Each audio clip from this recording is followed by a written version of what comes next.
Hey guys, what's going on? My name is Mark and welcome back to the Portion of Wrestling podcast, episode 58. We're climbing up there. We'll be at 100 in no time, about, 4 months. Let's go with that. Oh, God. So we're going to do Rumble weekend, NXT Takeover, and obviously the Royal Rumble, but I can't do it by myself. I am joined by the Superman to my Batman, it's Hancha. I don't like Superman. Neither do I, but he is invincible, so... True, but I still don't really like him.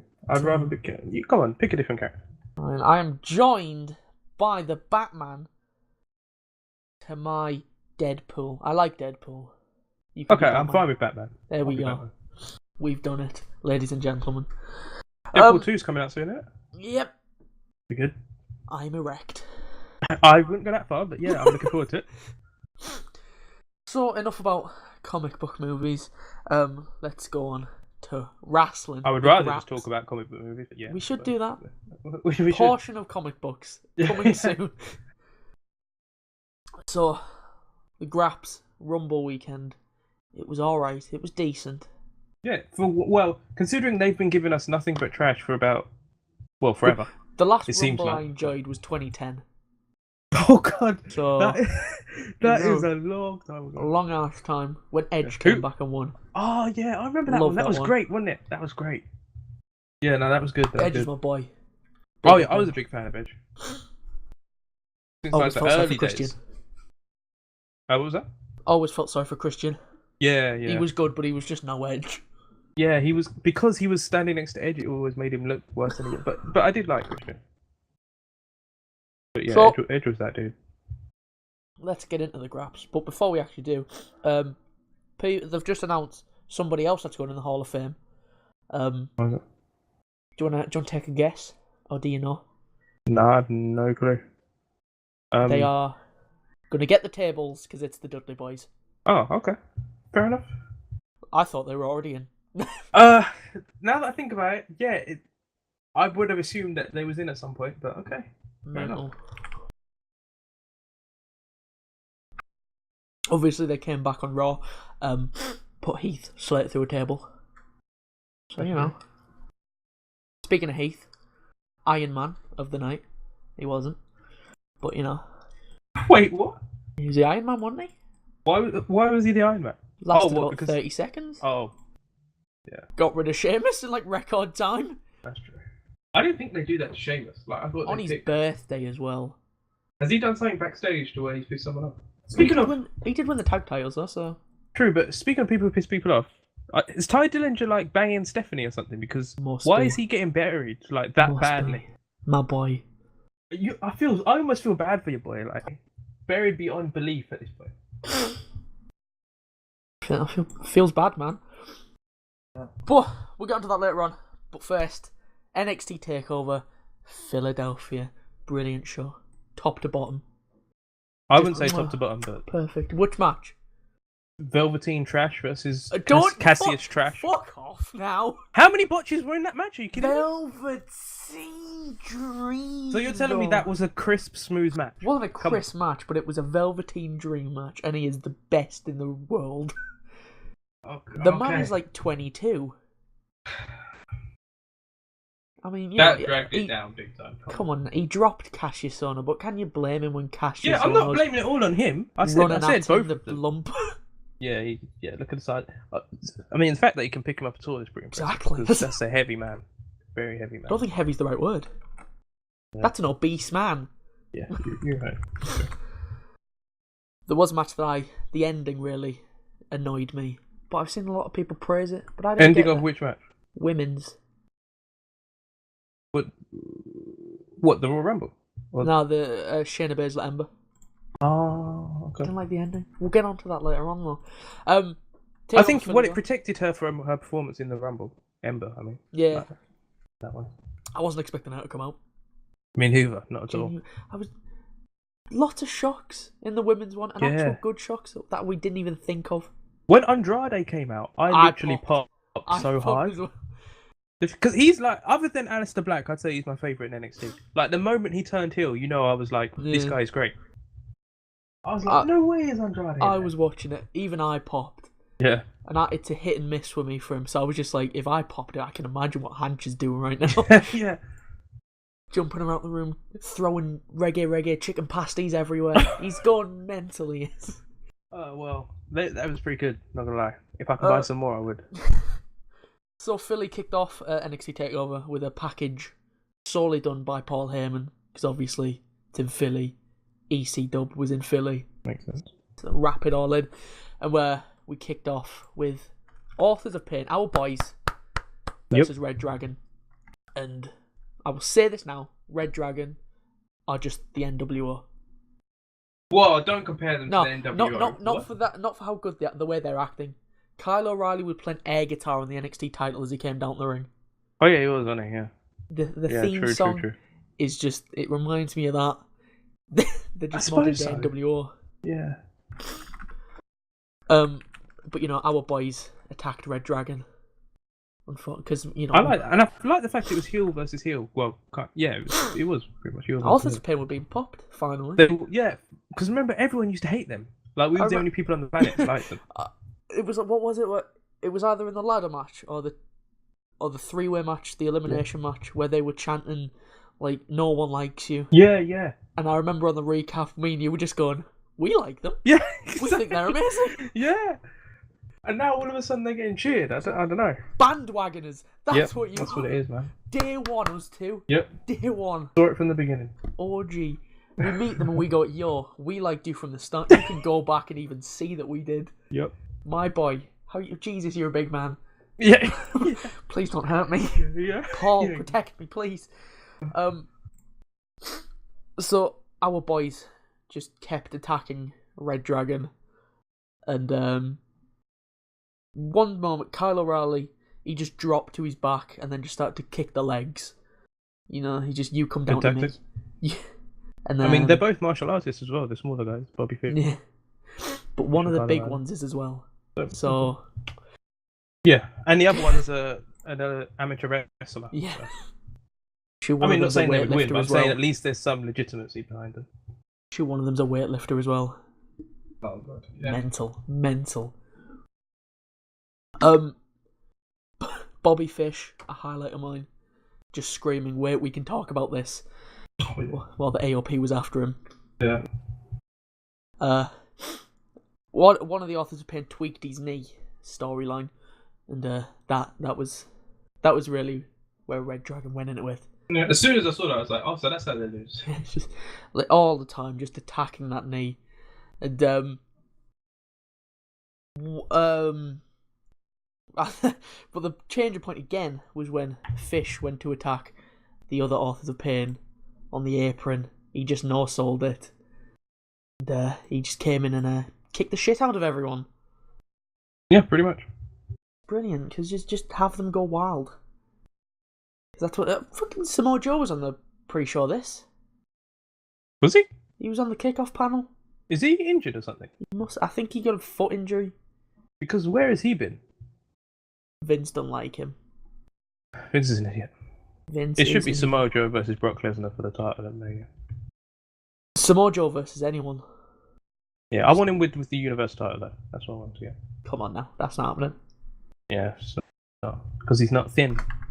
What is it that with him? I don't know. It might be. I don't know. I don't know what Vince doesn't like about him to him.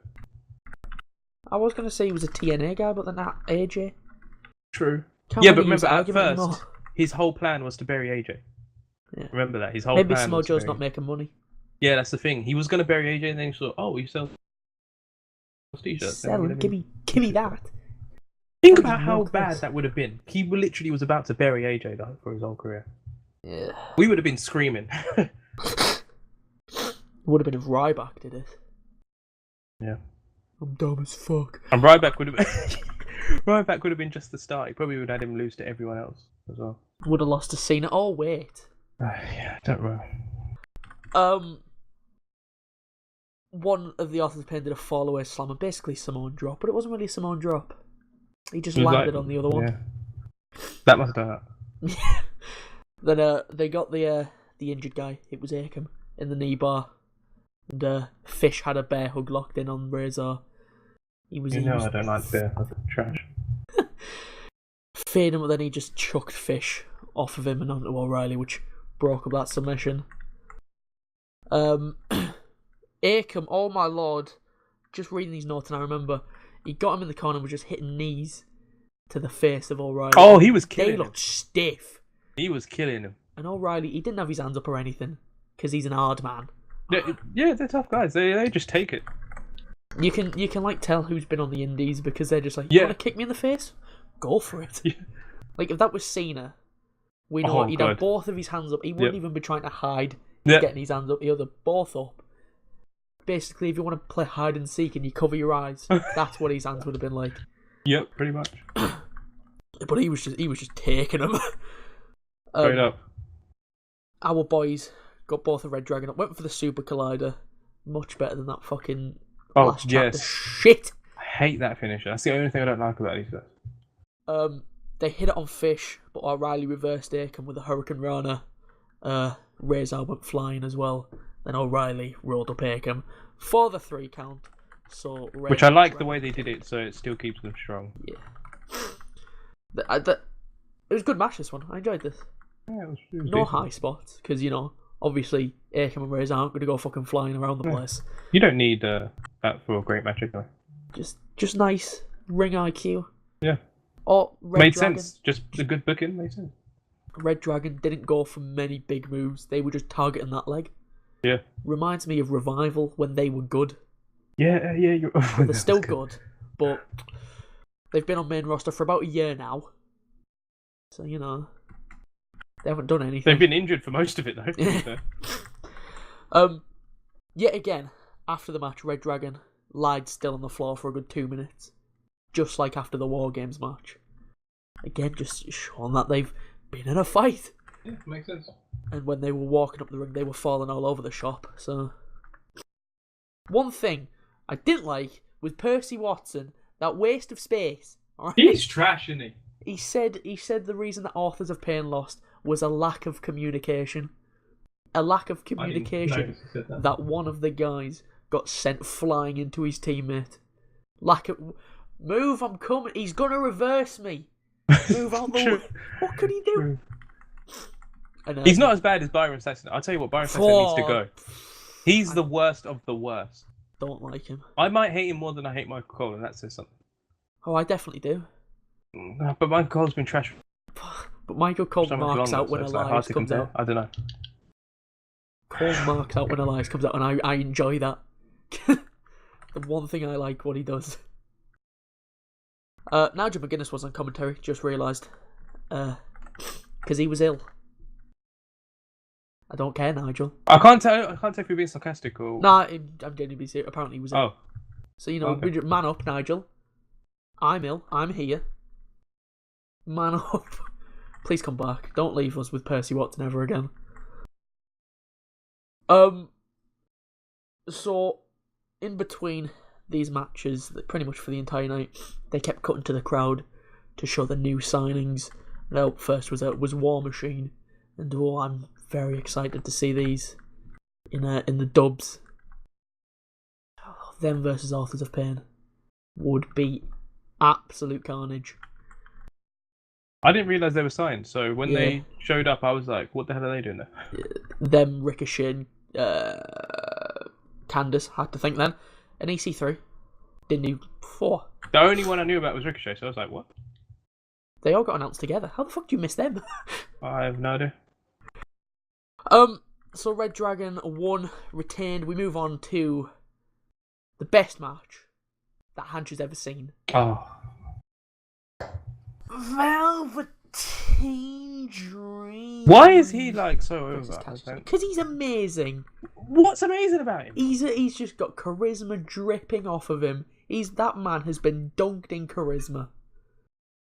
For a gimmick as shit as that, he's making it work. Okay. He came out to a big pop, possibly the big one of the night. It's definitely up there. It was definitely up there. He came out. No, I think Gargano had the biggest one, but probably. Yeah, it was definitely up there. Dressed as a boxer, because of course. That did actually make me laugh though. Ono came out to the ring.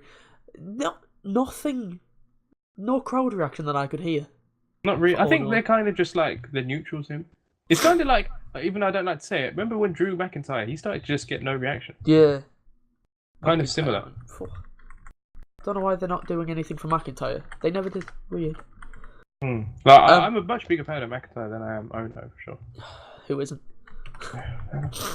Drew McIntyre. So, as the bell rung, the crowd started to count to 30 because on the pre-show, your boy Velveteen Dream said that he'll knock Cassius out in less than 30 seconds. And, to be fair, he did. I suppose so, yeah. Hit him with the left. And then instead of going for the pin, he was bouncing about the ring celebrating. But then, Ono got back up and hit Dream with an elbow because he's a salty man. Dream won that.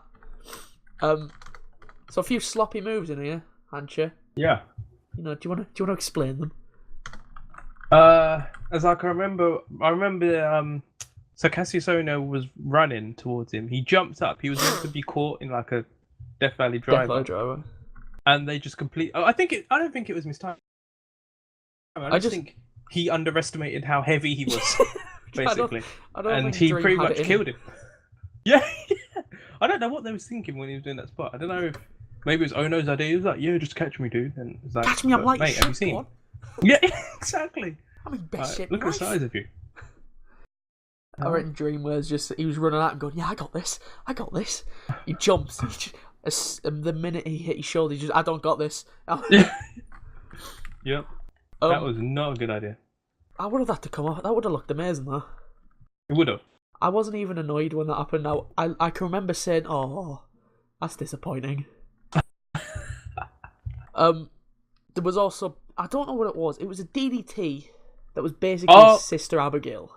Yeah, I remember how he did that on Aleister Black and it looked sick, and Cassius Ono just didn't take it right. It just didn't have the oomph that you'd expect. I think that was Ono's fault. I don't know.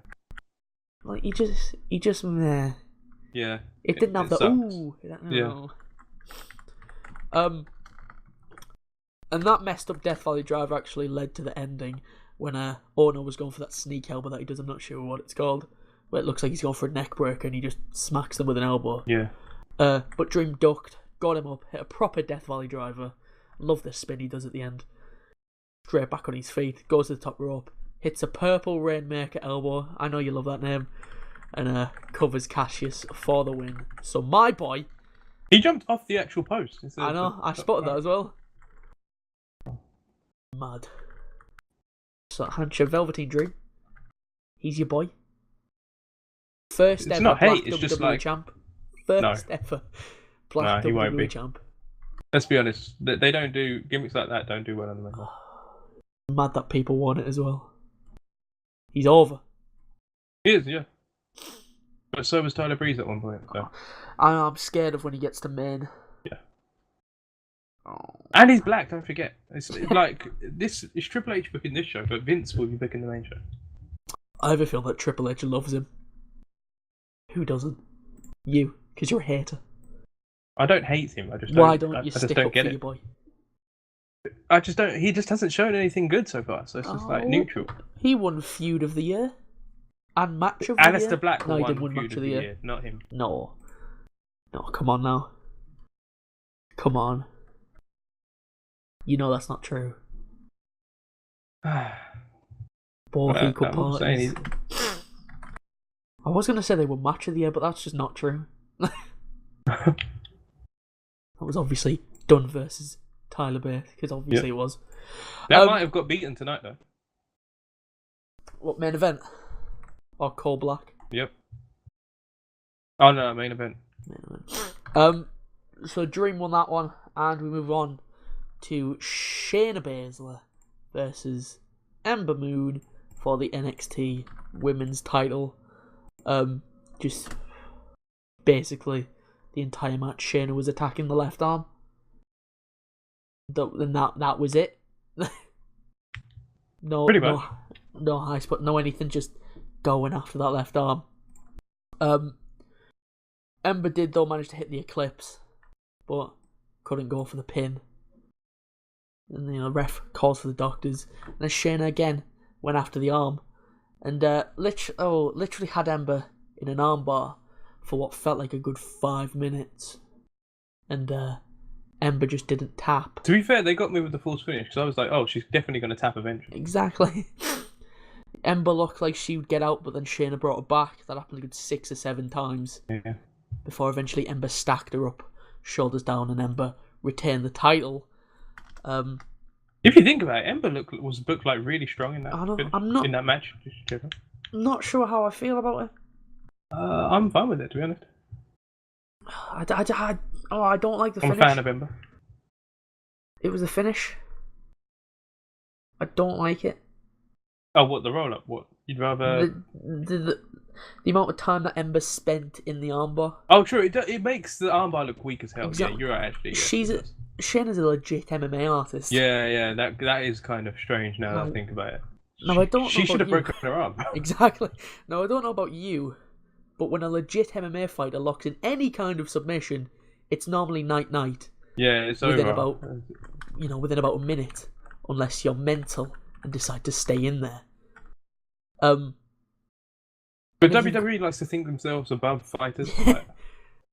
And if you've got an injury on the limb that they've locked in the submission of, it should be. You're tapping in 2. You're tapping in 2 seconds. Or she should have legit broken her arm. She should have actually broken her arm. They used to do that with Del Rio. Yeah. They used to go around thinking, oh, Del Rio's broke his arm. Yeah. Come on, it's Del Rio. No, he didn't. Del Rio's legit as well. Don't forget he's had MMA fights, like real fights. The only person I believe that on was when Brock Lesnar did it.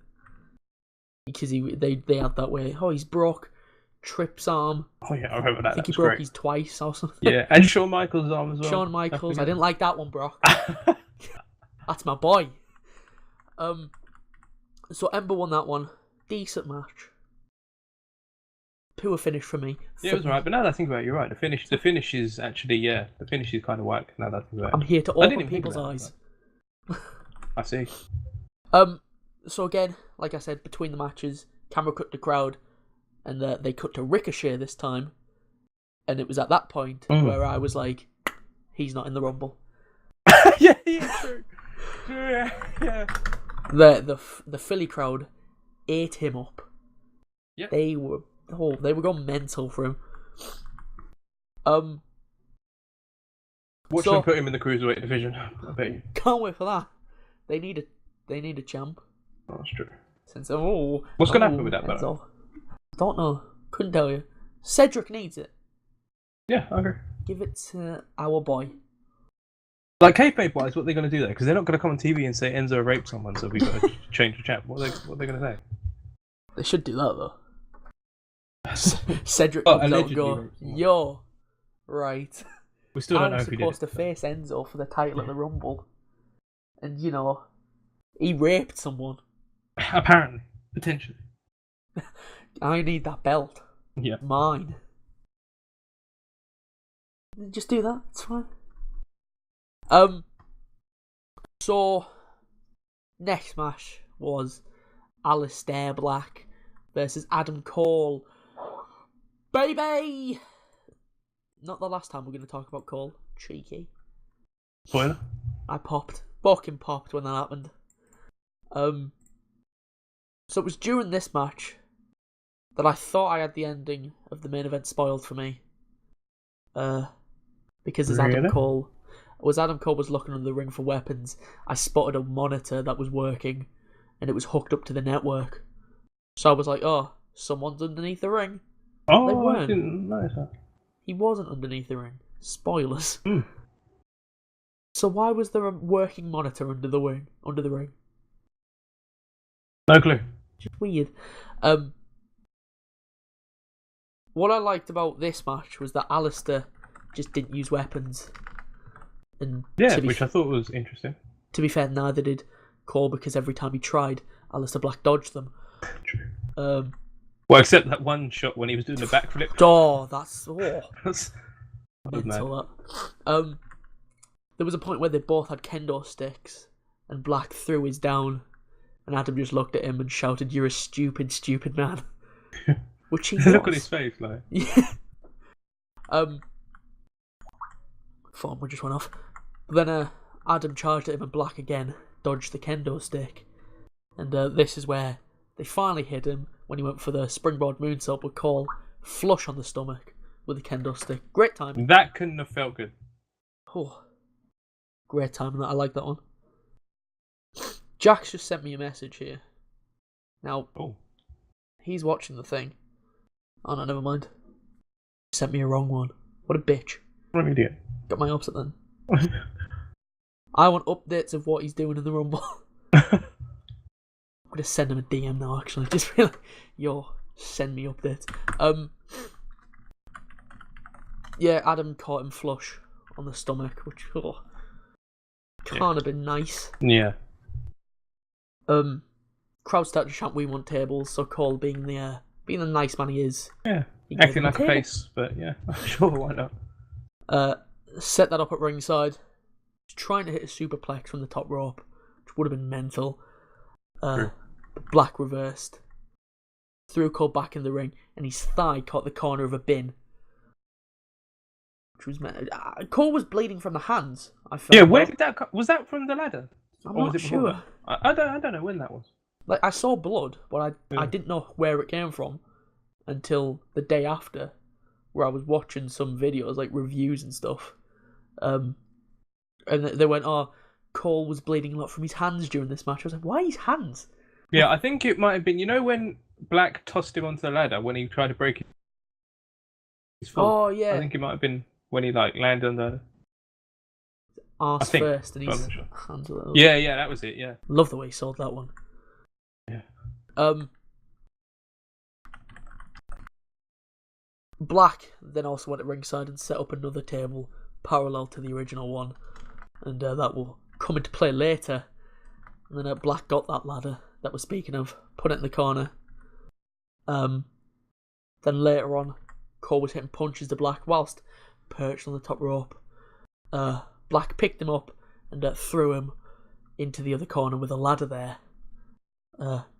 Cole sawed it with his arse in the air because he's mental.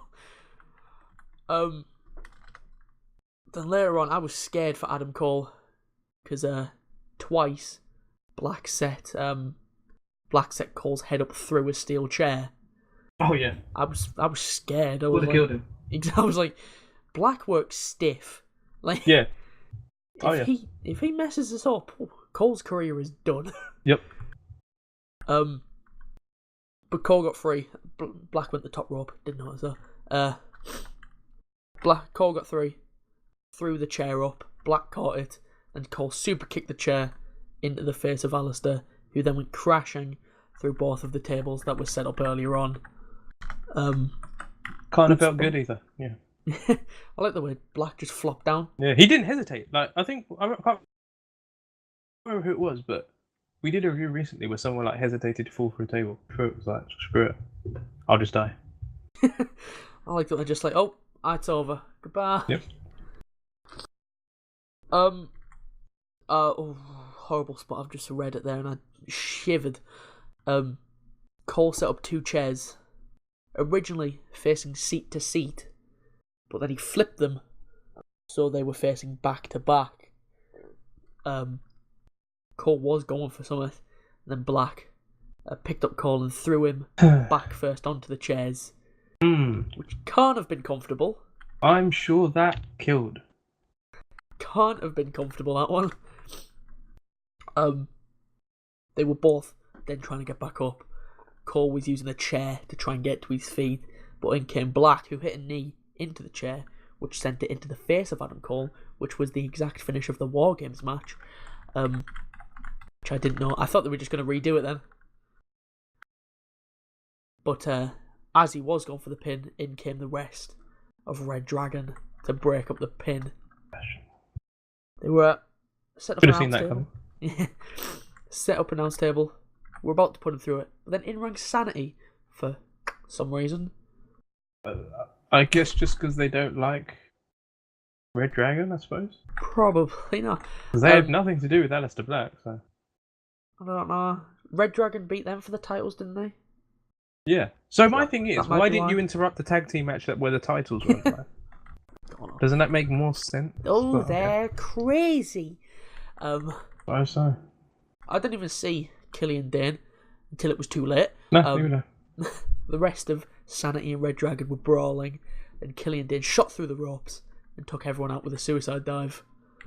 And then that's finished.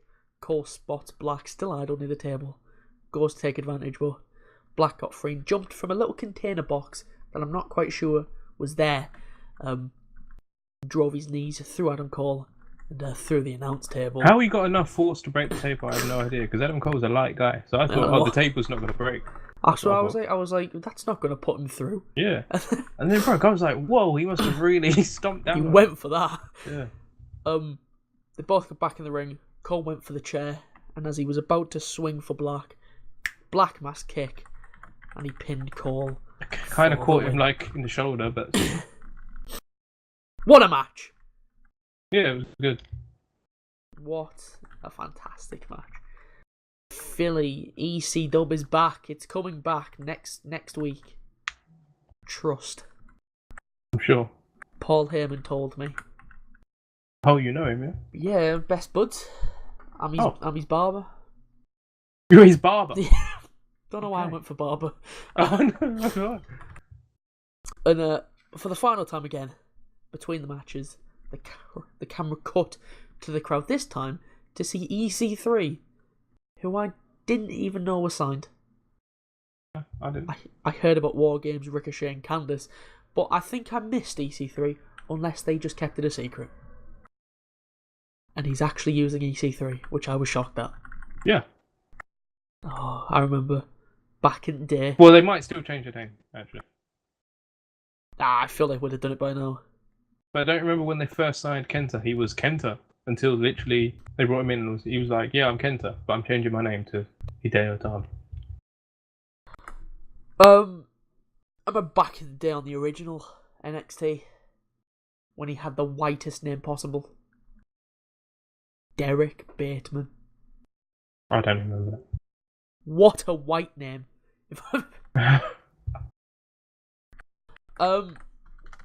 So Aleister Black won that match, and we move on to the main event. Johnny Gargano versus Hancha's boy, Andrade. Yeah. Almas. I like how he did the entrance with the mask.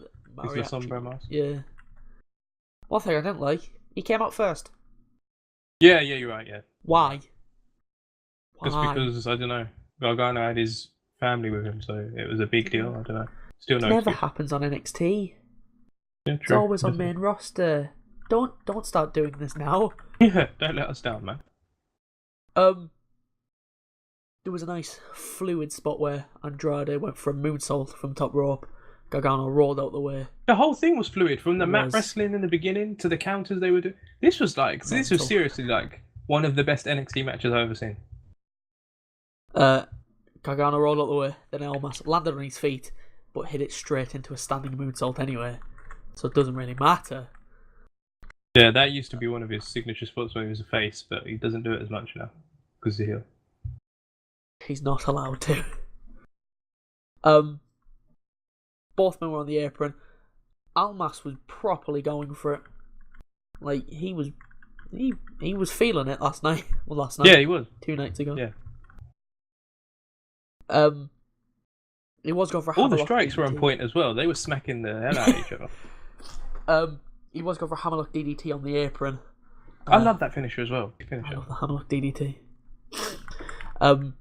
Gargano reversed it, got back at the ring, hit a springboard DDT onto Almas onto the apron. A lot of apron work in this match. True. They seem to spend a lot of time in that area. Almas hit the double knees, or went for the double knees, sorry. Gargano shot out the corner and hit a clothesline that turned Almas inside out. Yep. I'm not sure how I feel about Gargano hitting those moves. He's not a big guy. True. He's built, but he's not. Yeah. I doubt that. I doubt his clothesline would be able to do that. Yeah, I know what you mean. Yeah, Andrade's not that big. He's bigger than Gargano, but he's not a huge guy. Gargano went for a super kick in the corner, but Vega caused the distraction. Classic. Classic Vega. Oh, that rascal. it looked like the chance is gone, but what I liked was Gargano faked a super kick to the head, so Almas blocked his head and then hit one to the body. Yeah. I like that. Good ring work. Everything was on point. It was. And then he hit a super kick to a kneeling Almas, but Almas kicked out at 2 anyway. Gargano then was going to the top turnbuckle. Almas chopped him down, so Gargano was sat on the middle buckle with his back facing towards the apron, and Almas clamped top rope and hit the double foot stomp, and Gargano went back first onto the ring apron, right in front of his family. That was mad. And then still right in front of his family, Almas just threw Gargano back of the head first into the LED board, and then just kept smashing his head onto the board. And he wasn't letting up either. He was going for that. When Almas is feeling it, he does not hold back. Yeah, oh yeah, he's very stiff. Very stiff. Just got a feeling that all of his family, because they were on that side of the ring, like they were just like, I reckon if you reached out, you might be able to touch him. So all the kids that were there, all his family, some of them might still think wrestling's real. Yep. Well, he was feeling that. There's no way that he couldn't. Yeah. Oh yeah. Johnny could have a concussion. We're not too sure. Almas eventually decided, I'm going to stop trying to cave his skull in. Got him back in the ring and hit a double knee strike, but Gargano kicked out at 2. They really played up the Gargano is resilient in this match. Yeah. Which I like. A good underdog story. They kept comparing him to Daniel Bryan as well, and I was like, yeah. This is the pretty much. Okay, I knew it for a while, that because remember Sami Zayn was kind of that guy when he was in NXT. Now it's Gargano.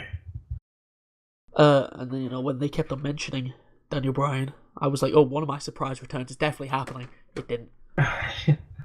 Did you catch? They chanted Daniel Bryan when number 30 was about to be ended. I did. They were chanting Daniel Bryan. I was like, oh, it might happen. I also thought Ricochet. Huge letdown. But yeah. After finding out who 30 was. I can't even remember who 30 was. Now I remember who 30 was. Oh my god. Yep.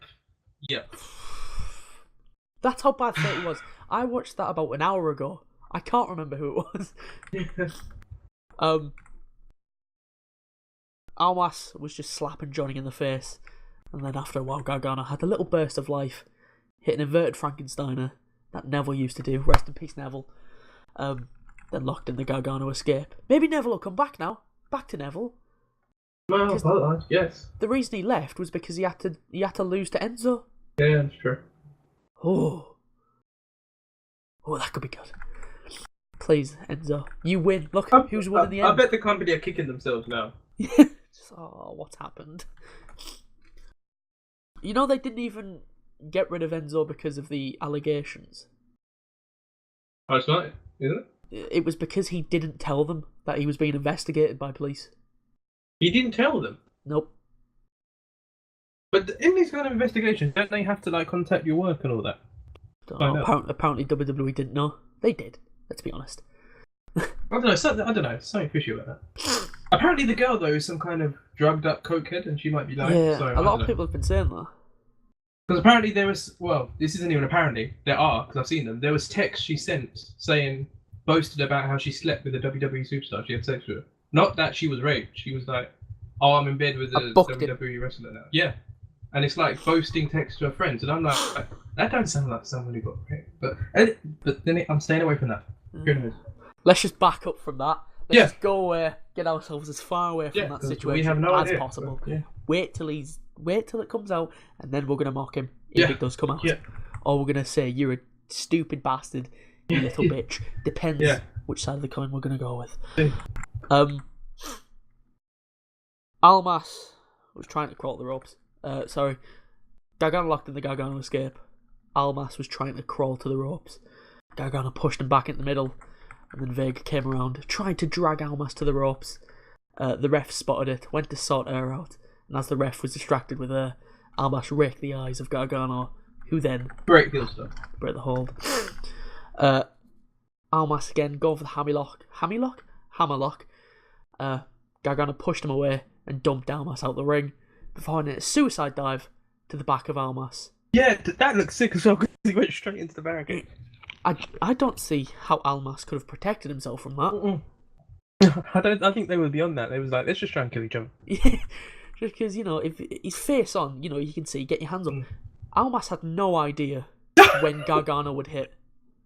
Unless Vega is like the best call and just went, now. Yeah. There's no way that he knew when to tense up or anything. Yep. Mental. Speaking of Vega, as Johnny put Almas back into the ring, Vega got up on the ring apron and hit a Hurricane Rana into the steel step. I love when she does that.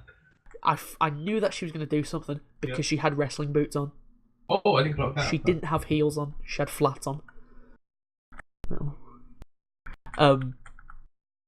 Then after that, Almas quickly got Gargano back into the ring. Hammerlock DDT, but again, Gargano kicked out at 2. And the match had been going for a while at this point, so it could have ended there. Legitimately.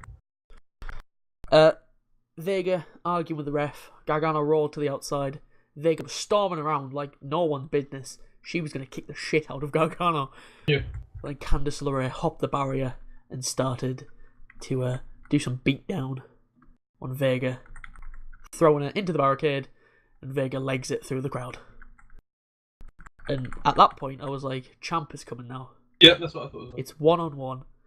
You think Gargano's finally got it at an even playing field, and Gargano's going to come in because he's a mean man. Gargano hit another springboard DDT. Almas out at 2. Gargano escape again. Almas got his foot onto the ropes. Almas went to the apron. Gargano followed him.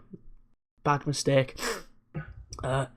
Went to get Almas. Almas pushed Gargano into the ring post, and the way his head and neck went flying back. That's whiplash material right there. Yep. But that wasn't enough, as Almas went to the other side of the apron and hit his double knee strike to Gargano on the ring post. I was like, wow, this match is insane. And then that's how we had to finish. Gargano. Let me get my words out. Almas put Gargano at the top rope. There we go, we're back. He climbed back at the ring, draping Hammerlock DDT, and finally Johnny stayed down for the 3 count. Yep. So Andrade Cien Almas retained his title. I was just like, wow, that was insane. What that was a great crazy. match. Yep. Classic here. It had it had the smooth reversals, the false finish, believable false finish. Not spamming I was finishes. like, oh my god, he's going to do it. Gargano's going to do it. Yep. I haven't felt that way since Daniel Bryan. Yeah, pretty much. That was an insane match. The modern day Daniel Bryan, but I'm sure they're both probably the same age.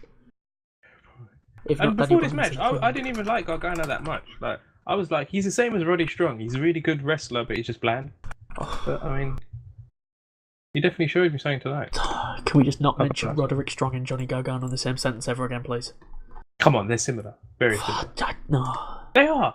Don't like Roderick Strong. Why don't you like Roderick Strong? He's like boring. Mate, Gargano's the same thing. Boring. Come on. Yeah, but he's got a good storyline that's about to happen. Yeah, okay, yeah. That's true. Look at that segue. Whack. So after the match, Almas and Vega cleared from ringside. Candice and Johnny were in the ring. Start to make way up the ramp. The little trademark in the corner. That little false finish. I thought it was a send-off at first. Yeah, that's what I was. I was thinking. Oh, so I guess Ciampa's not here. Yeah, and it looks like he's going to the main. I was thinking, Rumble maybe for him. Yeah. So they make their way up. Turned back to acknowledge the crowd. We hear the crowd pop. Yeah, and out of nowhere, Johnny gets struck in the back by a crutch, and it was Thomas or Ciampa. And that was it. The camera faded to black. No more. One strike. He bloodied on the back. That's how hard he hit him. Yeah, he smacked him. And that's it. He's back. They really tried to put as much sympathy on Thingy as possible. Because he lost the match, and then he gets beat up after the match. In front of his family. In front of his wife. His wife was right next to him. Like, the ultimate disrespect. Can we just acknowledge how great the storyline for Gargano has been? Yeah, it's been too. It's a perfect character arc. Him and Ciampa split up. For months, he was losing and losing. Yep. And now he's finally started to get himself back on the winning way. He's just had his biggest match in NXT. Champ is back. It's perfect. They've done a great job. Perfect writing. Now, why can't the main roster have perfect writing? Vince. Vince McMahon is a thing. He's alive. You could have just left out those two words there. Vince. So we're done with NXT Takeover Philadelphia. Hancha, one word to describe it. Go. Great show. Oh, two words, mate. Just 2 words. No, hyphenate it. Good idea. Till you went to uni. It was great. It was great. So, Rumble 2018 was decent. I enjoyed it. I enjoyed the Rumble matches. But we'll wait to get onto them because there were pre-show matches that we didn't acknowledge in the actual prediction episodes because they weren't announced. So there were 3. Forgot about it, pre-show. There were 3 matches that were. I didn't watch them because, of course, I didn't. I'm a busy man. First one was Kalisto, Lindsay Dorado, and Grand Metalik. We mentioned him. We literally just say, where's he been? We mentioned him in the NXT Takeover predictions. We were like, where's Grand Metalik been? Boom. This always happens. I'm counting that. I'm counting 100%. that. People we've predicted that have came back. Here we go. We're adding to it. What was the date? It was the 27th of the 1st. Grand Metalik on the NXT Takeover thing. Predictions, and the fucking next day he showed up. Grand Metalik appears out of nowhere.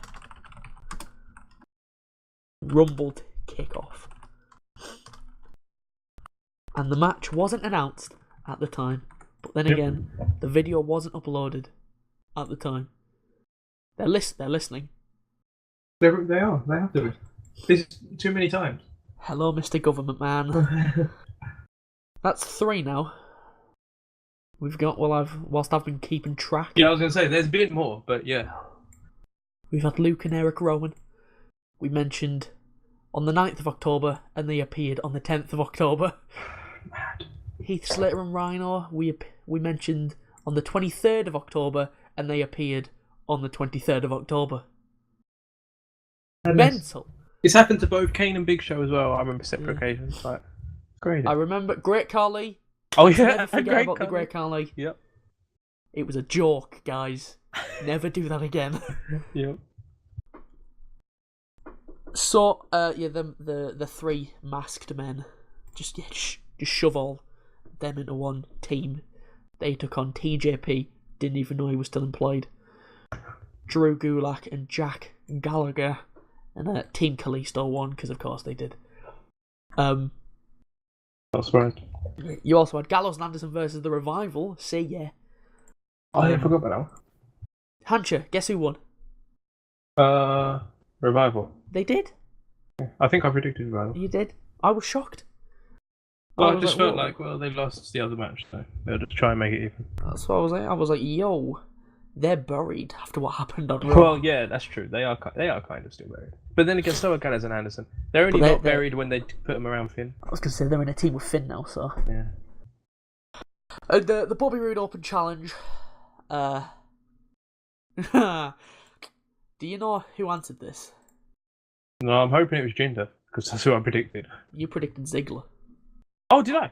Oh, yeah, predicted you're Jinder. right. Yeah, you're right. Yeah, you're right. I did. I went with Jinder. Have a guess. Have a guess who it was. Well, I'm guessing it wasn't Ziggler, so I'm going to say Sin Cara. No. He's another one I was considering. No. Zack Ryder. Probably. No. Do you want me to tell you? Yeah, go on then. It was Mojo fucking Rawley. Yes! Yes, it was your boy! Yes! Please tell he won the title. Of course he didn't. Come on now. Oh, no, I was going to say you would Don't even be in a much worse mood. Don't even pretend that you would be excited if Mojo won that belt from No, Bobby Roode. I wouldn't be excited for that, but I think be excited for your reaction. I'd be excited for that. That'd be great. We might not have had a fucking show of that happen. Bobby won. Thank God. Okay, that's his title match for the year. Get him away. So the Rumble main show kicked off with a shock for me. Sami Zayn and Kevin Owens. I was like, AJ what the Styles hell? Why? for the Why is this the title. opening match? Exactly. Why is the WWE You've got title? tag matches you can open with. Why is the WWE title opening the show of a big pill? Exactly. That's ridiculous. That is. That makes no sense to me.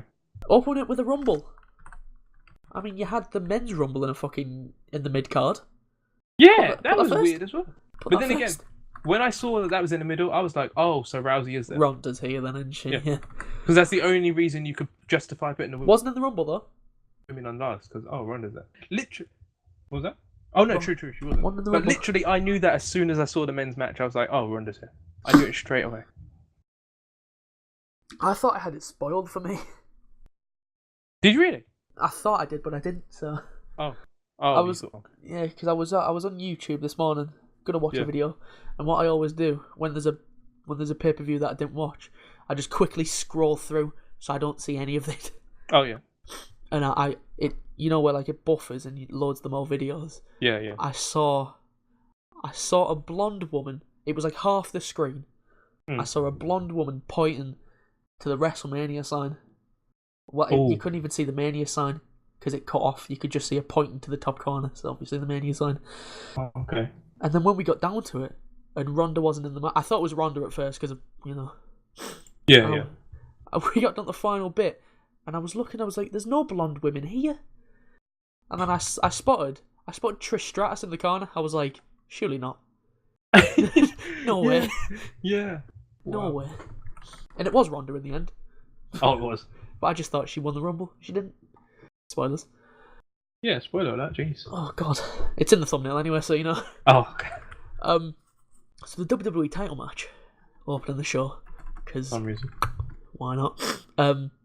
Early on, Sami and Kevin were just tagging in and out, just showing AJ, "Look, you can't do this." Yeah.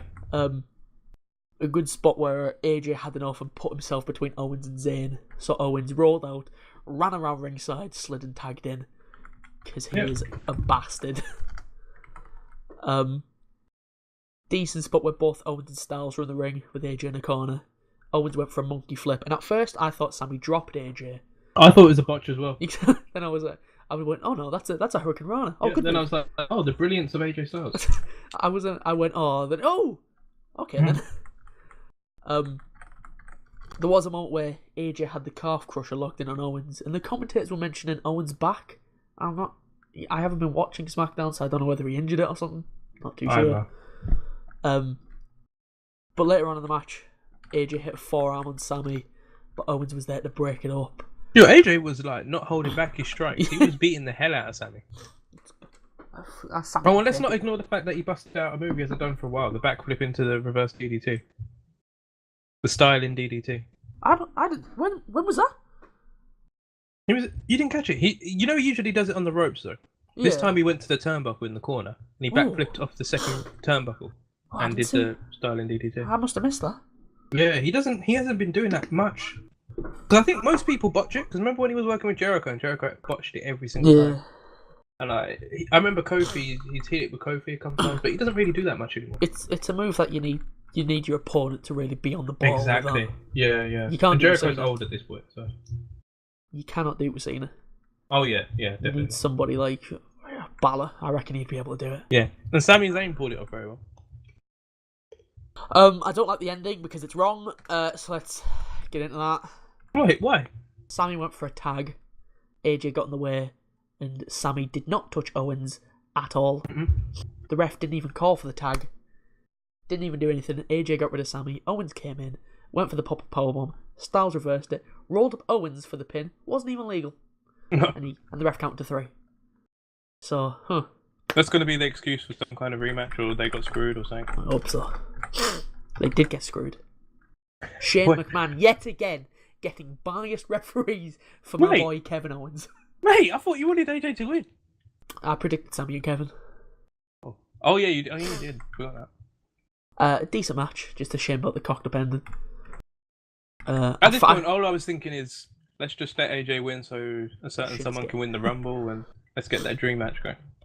Yeah, I wouldn't be surprised if we see a rematch or something along these lines in the future, just to go over that. And even between the next matches, there was a backstage segment with Owens, Sammy, and Shane, where Owens and Sammy are just yelling at Shane, saying like, "This is bullshit," but not really those words. They also teased them breaking up though. Did they? Remember, well, when they beat down your boy. Oh yeah, Kevin. Yeah, and they was like both fighting to be in the Rumble, and Sammy was like, "No, I got this," and Kevin gave him this look like, "Bitch, I'm meant to be the leader." Come on now. Shane goes, they just go, "Oh, did you see that?" And then Shane just goes, "Yep," and walks off because Shane has got a personal vendetta against anyone who. I must have missed that segment. I didn't see that. Yeah, it was just between the next matches.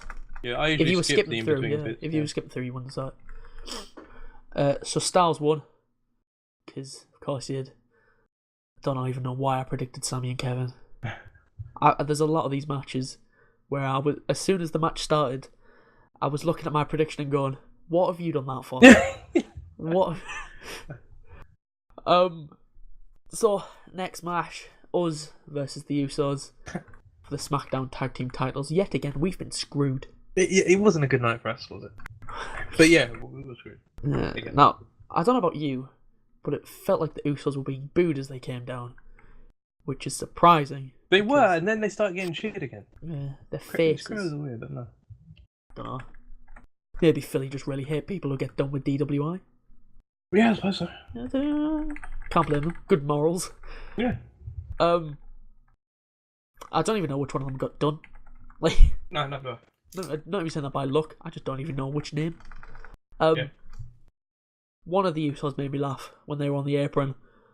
Gable and the other Uso was in the ring. Gable started to do, his amateur wrestling moves, and the other Uso on the apron just started shouting, "Oh, he a wrestler! He a wrestler!" which I really enjoyed. I didn't notice that. One spot, the referee again screwing us over. Where both the Usos and Gable were on the outside. After Gable hit a double moonsault, a lot better than Charlotte's. People overrate Charlotte's moonsault a lot. True. She lands knees first. She's gonna kill herself. Yeah, fact. Gable gets on one of the Usos inside the ring, goes to pin him, and the ref starts shouting, "That's not the legal Uso." I'm like, how the fuck would you know? you couldn't see them. True. They both look the same. Then the other Uso hit a splash, but Gable kicked out at 2. They did go for another one, but Benjamin comes in. "You come in and save me." Won't last long though. I went for a German suplex, but the other Uso, he tagged in and he saved his brother, and I got super kicked in the face by both the Usos. That must have hurt, man. Exactly. And then when I was on my knees, just really groggy, they give me another super kick, and I just could not get my shoulder up. Damn it. And that fall went on for ages. Yeah, it did. Usually they rush these 3-4 matches. The first 2 normally come quick, and then the last one, the deciding one, normally goes for ages. But the next fall came straight away when you came in. It looked like you were going for a double team. I was going to the top rope. Yeah, it was looking good. We were going to go for some mad move. Yeah. But then the other Uso, he rolled Hancha up, right? And his shoulders were down for 3. Yeah, I wasn't happy. I tried to fly in. A bit late. Didn't jump far enough. Yeah. Missed. And I don't know whether that finish was botched. The way that Gable came jumping in, but he was too late. Too short. Yeah. The ending just seems so sudden. Yeah, and they usually don't do 2 falls to nothing. Clean sweep for the Usos. Bye-bye, Gable and Benjamin. Yep. So, Benjamin and Gable won that one. And the next match was the men's Royal Rumble match. Yep. Plonked in the middle of the card. This was the point I knew Ronda Rousey was there. Yeah. We had special guest commentator Jerry Lawler for some reason. Yeah. Why not sure. JR? I've literally got that in my notes. I'd prefer JR, good. but why not? I think everybody would have preferred JR. Yep. Rusev was number 1, I believe, for the second time now. Oh, by the way, remember literally in the other show, I predicted that Finn Balor was going to be number 1 or 2. Yeah. I literally said, I guarantee Finn is 1 or 2 just to have that workhorse there. And look who comes out at number 2. I was like, I knew it. And he was the workhorse. Yeah. He was the Iron Man. I knew it was going to happen. 57 minutes Finn Balor spent in there. Yeah. Rusev is mad over at this point. Oh, they wanted that. Like, legit. He Bray might have been Wyatt. one of the most over guys on the show. Bray Wyatt and Matt Hardy have just turned heel. Oh, yeah. Yeah. Well, Bray's been a whole career. Has been a heel his whole career. So Rusev number 1, massive pop. Number 2, Rumble debut was Finn Balor. I like how they've started to acknowledge that number 1 and 2 are just the same. They've always been like the dreaded number 1. Just what about number 2 though? Yeah, they both have to stay from the beginning. Yeah. But they actually mentioned that 1 and 2 are the hardest places, so that's fine. Yeah, makes sense. Like always, nothing happens until number 3 came out, which was Rhino, which was a technical surprise return because he wasn't announced. Oh, well, damn. Yep. Again, nothing between 3 and 4. 4 was Corbin. Massive boost for Corbin for some reason. Yeah, Corbin is hated, man. He massive boost for him. Yep. First elimination though, Rhino going for a go. Corbin reversed it into a deep 6 and then just chuck a Rhino over the top. But then Corbin was out straight away because Balor just chucked him over the top as well. So a short stay in the Rumble for Mr. Corbin. Yeah. And Corbin was pissed, so he dragged Balor and Rusev under the ropes so they weren't eliminated and attacked the 2 of them before security managed to drag him backstage. Just as number 5 was making his entrance, Big Heath Slater. Big Heath Slater. Another technical surprise. Wow. But Heath Slater was we all knew what was going to happen. Baron Corbin was making his way up as Heath Slater came out. And Heath Slater did not make it very far as Corbin attacked him on the ramp. And that would be pretty much a staple of anybody who made their entrance. They'd have to get a little kick in on Heath. I enjoyed. Elias's one was the funniest. It's just because he made the sound effect on the mic. He was like, "Arr!" He just strumming his guitar. Yeah. He looked at Heath and then just went, "Oh!" and went for him. That was great. And then between 5 and 6, everybody was still reeling from the massive attack by Baron Corbin. And number 6 was Elias, who gave Slater a kicking as he went past him. Elias gave everyone a little song. Nice. And no, remember when he was the most hated man in NXT and now he's getting like half cheers, half boos? Michael Cole's his biggest fan. Yeah. And then number 7 was our first proper surprise, met by a huge pop from me, and I presume Hancha was a lot more. It was Andrade, Cien, Almas, and Almas as well gave Slater a quick kick as he went past. Good stuff. Almas and Elias went on it for a bit. A nice sequence. That could be a good first feud for Almas on main. Wouldn't mind seeing that. Yeah, I'll be fine with that. But neither of them were eliminated again. Number 8 came down. 8 was Bray Wyatt. Again, he just took out Heath as he came down. Yep. And then finally Balor got back in the ring, just resting. But he was in the match for an hour, so I'll let him off. Not like when they did it with Roman a few years ago. Oh, yeah. When he came out at 1. And then he just went backstage. Yeah, I didn't like that. Elias was caught in his sister Abigail, sorry. And that's when Balor came back in. And then Rusev was trying to get back in, but Wyatt kept on kicking him down from the apron. He wasn't eliminated. To real boos when Wyatt kept on kicking Rusev down. I love that Rusev he was trying to climb his way back up and the crowd was like, yeah! As soon as he went back down, aww. And they did that a good 3 or 4 times. Yep. Number 9 came out. One of Hancha's favourites, Big E from the New Day. He didn't attack Slater, but he did feed him some pancakes that were stuffed inside. So I would rather be attacked if I was technically he did attack him. Rusev then finally got back into the ring. And him and Elias team up to take out Big E. And we got to number 10, and obviously Ty's music hit, but he didn't show up. And we cut to backstage to see Owens and Zayn. Obviously still annoyed.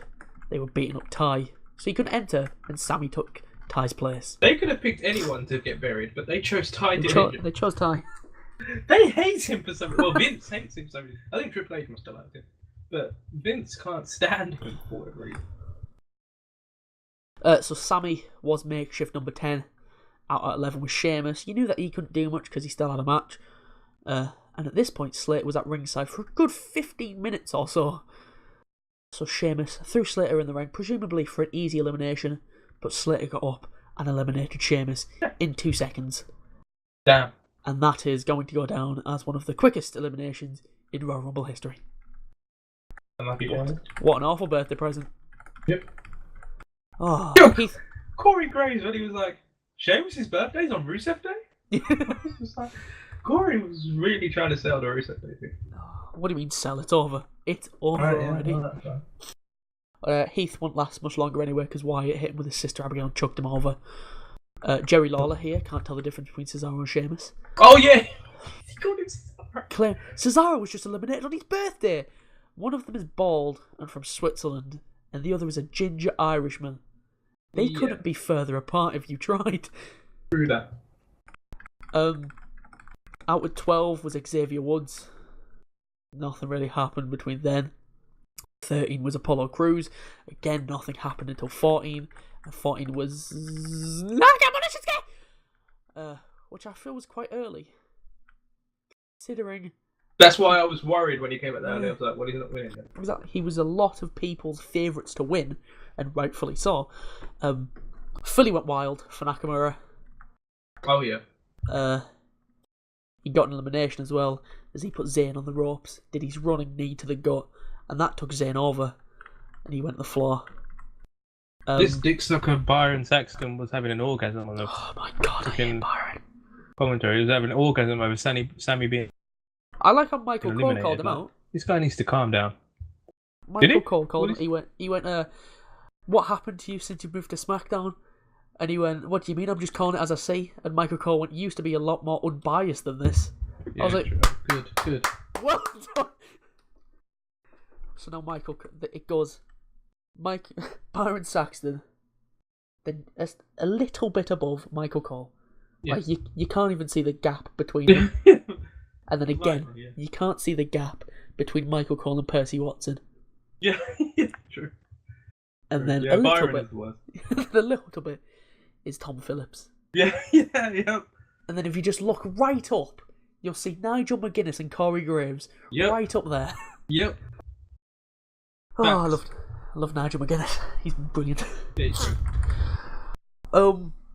Cesaro was in 15, lasted longer than Sheamus, but that didn't take very much. 16 again, final member of the New Day, Kofi. So all of them were in the ring at the same time. So Hancha must have been very excited. Sure. Apollo Crews got eliminated by Cesaro. Just uppercutted him. It was brilliant. And at 17 was the best WWE champion in history, Jinder Mahal. Hancha, how do you feel about Jinder Mahal? Waste of a title run? Hey, come on now. He eliminated...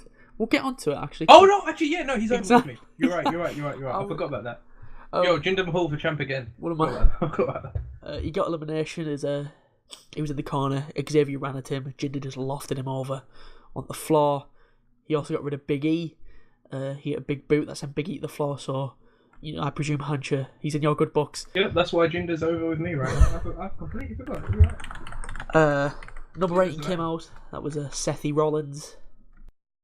And Seth got elimination, and it was the guy who would face later on when he monkey flipped Cesaro over the top rope. Jinder almost eliminated Kofi as well, but one of his feet landed on one of his fallen comrades as his right foot landed on Xavier Woods, who grabbed it and made sure his boy wasn't eliminated just yet. Oh, by the way, I knew that they were losing the tag titles when this happened. So I was like, they're out so early. Yeah. I like the way they got Kofi back in as well, because oh yeah, they tried to put him back in. Jinder was blocking it, So Big E and Xavier just gave him a hand up, and they fucking launched him. They really did, but sometimes you forget how strong Big E is. Like, he proper launched him through. I feel like if you took Xavier out of that, Big E and Kofi could have done that. Yeah, probably. Because that was a mix of Big E's strength and Kofi's agility. Yeah.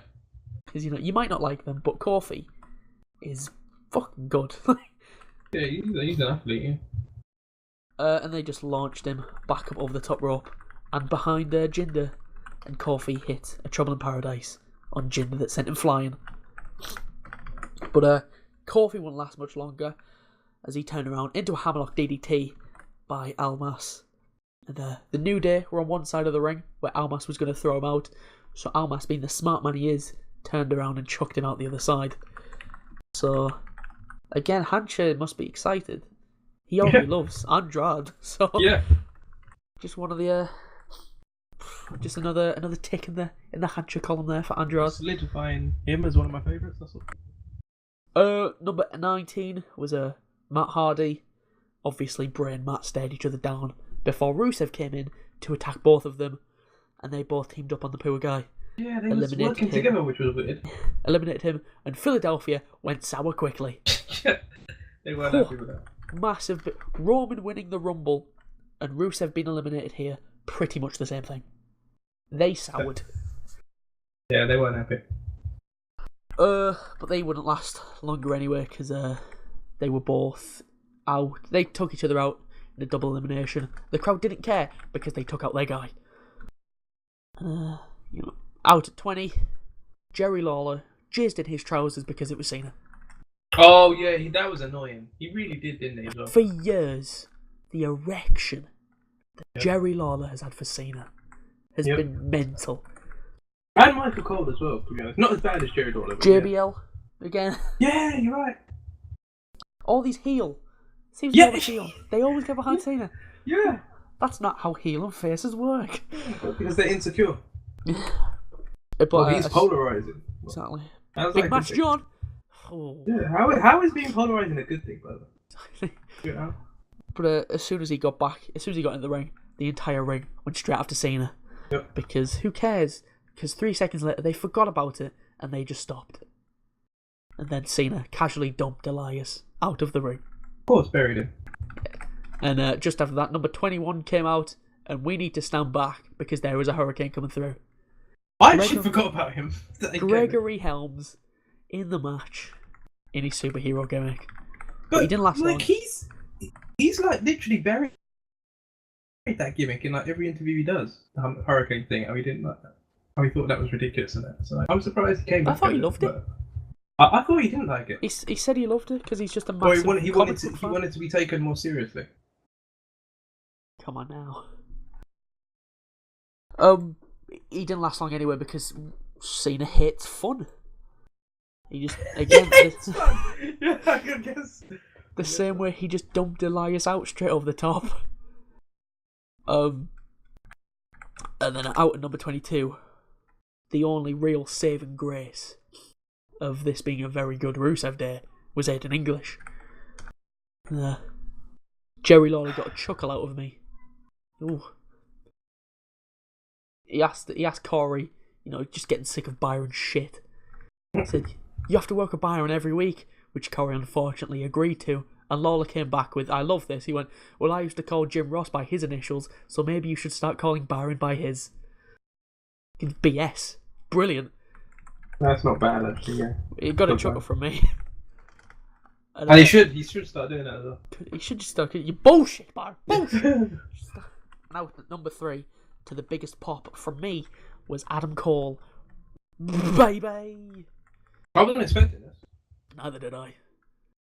I had shocked the system, and for some reason in my head I was going, oh, which one is it? As if it's going to be fucking Bobby Fish or Kyle O'Reilly. I'm not gonna lie, so was I. I was like that as well. But in hindsight, it's like, yeah, obviously. It's who else is it going to be? Yeah. Aiden English was eliminated. He got kicked off the top rope by Balor, so it was officially a bad Rusev Day. Really? Out at 24 was Orton. Almas was on the ring apron. Randy went for an RKO on Cena. Cena pushed him into Almas. Almas kicked him. I was like, oh, he survived. Went for a springboard. Orton caught him with an RKO and then chucked him over the top rope. I was Now, like, you're a dickhead. there wasn't many people who I would be okay with eliminating Almas, but I know for fucking sure that 3 people that I didn't want it to be was Cena, Orton, or Reigns. Exactly. So obviously, it had to be one of those. And Philly Because didn't like they it. carry all the shovels. They carry all the shovels. Like, the only people that can bury people are them. That's it. Triple H, obviously. Philly did not like He's not that wrestling. because they started to boo Orton. Nope. Good. And out at 25 was the founder of Titus Worldwide, Titus, and I'm sure Philly were booing him. I think they were. I'm not sure. What's Titus done? He seems like a nice guy. Yeah, I don't know either. But... A moment where I shit myself because I thought Titus was about to eliminate Adam Cole, but he landed on the top row. He landed on the apron, sorry. So could you imagine if Titus O'Neil eliminated Adam Cole? Yeah, it wouldn't have gone well for her. I feel like Philly would have just went, no, we're done now. That's I it. feel like WWE don't take advantage of these moments, and They should have heels eliminating people that they like, so they get huge boos. But they do sometimes. But sometimes they have like top faces eliminate like popular guys, and it's like why? They had Roman eliminate Taker last year, and I know what they were trying to do. Yeah, but still dumb. Exactly. Did they expect Roman to get cheered? yeah, and like Cena eliminated Hurricane because in their eyes he's a face. Like, but you know he's gonna get hated for that. Like, It was just of course, fucking Roman's just eliminated one of the best of all time, a lot of people's favourites, a lot of people's childhoods. makes no sense. He's not going to get cheered. Just like, oh, Undertaker's just eliminated Roman. Oh, he's the big dog now. You're going to be like, oh, fuck you, I hope you die. That's what's going to happen. And but number 26 came out, and it was The Miz. And I knew that Dallas and Axel weren't in this match, which was a shame. Yeah. Because they came out with suits next to him. So, 2 of my surprises weren't happening. I feel like I got like 90% of the surprises wrong. You got... I think I got one right, and that was Jinder. No, you got more than that. I gave us Okay, Roman, because he was technically a surprise. Are you bashing your mic around? I am. How did you know? I could fucking hear it just going... Oh, you could hear that. I was doing it so lightly as well. Oh, okay. I got it somewhere. Where is it? There it is. You got Roman and Jinder, so... Oh, yeah. Well, not I bad. thought I only got Jinder, The so women's one, you did well in. Oh, really? Okay. Yeah, Good. you got a lot of surprises. You got 4. Not bad. Not too bad for you there. But will the points matter? Who knows? Oh. So number 27, lucky number 27, making his returns, everybody's favourite childhood masked man, Rey Mysterio. I was well shocked. He looked great. Yeah. Looks Slim, like very them right toned. again. Like, No, let's not. Let's not I remember. was shocked though to see him. Let's not forget the last time he was in a Rumble. Oh, sure. 2015, Sure. number 30. Yeah. Everybody sure. was praying. For who the fuck was 30? Oh yeah, it was Philly, wasn't it? Yeah. Yeah, because they wanted Daniel Bryan, wasn't it? Yeah, but Daniel Bryan was already in the match, so they were just like, "Please, give us anyone." No. Anyone. That was the year Bryan wasn't even in the match that they booed Rey Mysterio. Was that? I can't remember what year it was. But don't remember that Bryan wasn't even. He in wasn't in the the match. 14. Maybe it was 14 then. I know Might he was have to in look that up. 2015 because he got eliminated by Wyatt in 10 minutes. Because we did a quiz. Yeah, I about it. remember. Yeah, because that was the one time they got it right because a heel should eliminate him. But there was a year where Bryan wasn't in Rey and they was That hoping was- 30 was going to be Bryan. Yeah, I and think Rey that was Mysterio 14 got, then. Yeah, and Rey Mysterio got booed badly for it. Poor Ray. Yep. 2014 Royal Rumble. I feel like it's 14. Let's have a gander. Jesus Christ. This event received 467,000 buys. That's awful. Yeah. That's dreadful. It was 2015, 2014, 14. Where Batista won. Oh, that's fuck. right. Forgot because he came in at like 29 and from one there was only in there for like 2 minutes. 28. Like, oh, 28. Got 4 eliminations. Damn. Let's not forget Roman. Got 12. Oh my gosh, that's ridiculous. That's ridiculous. So yeah, Rey Mysterio's out.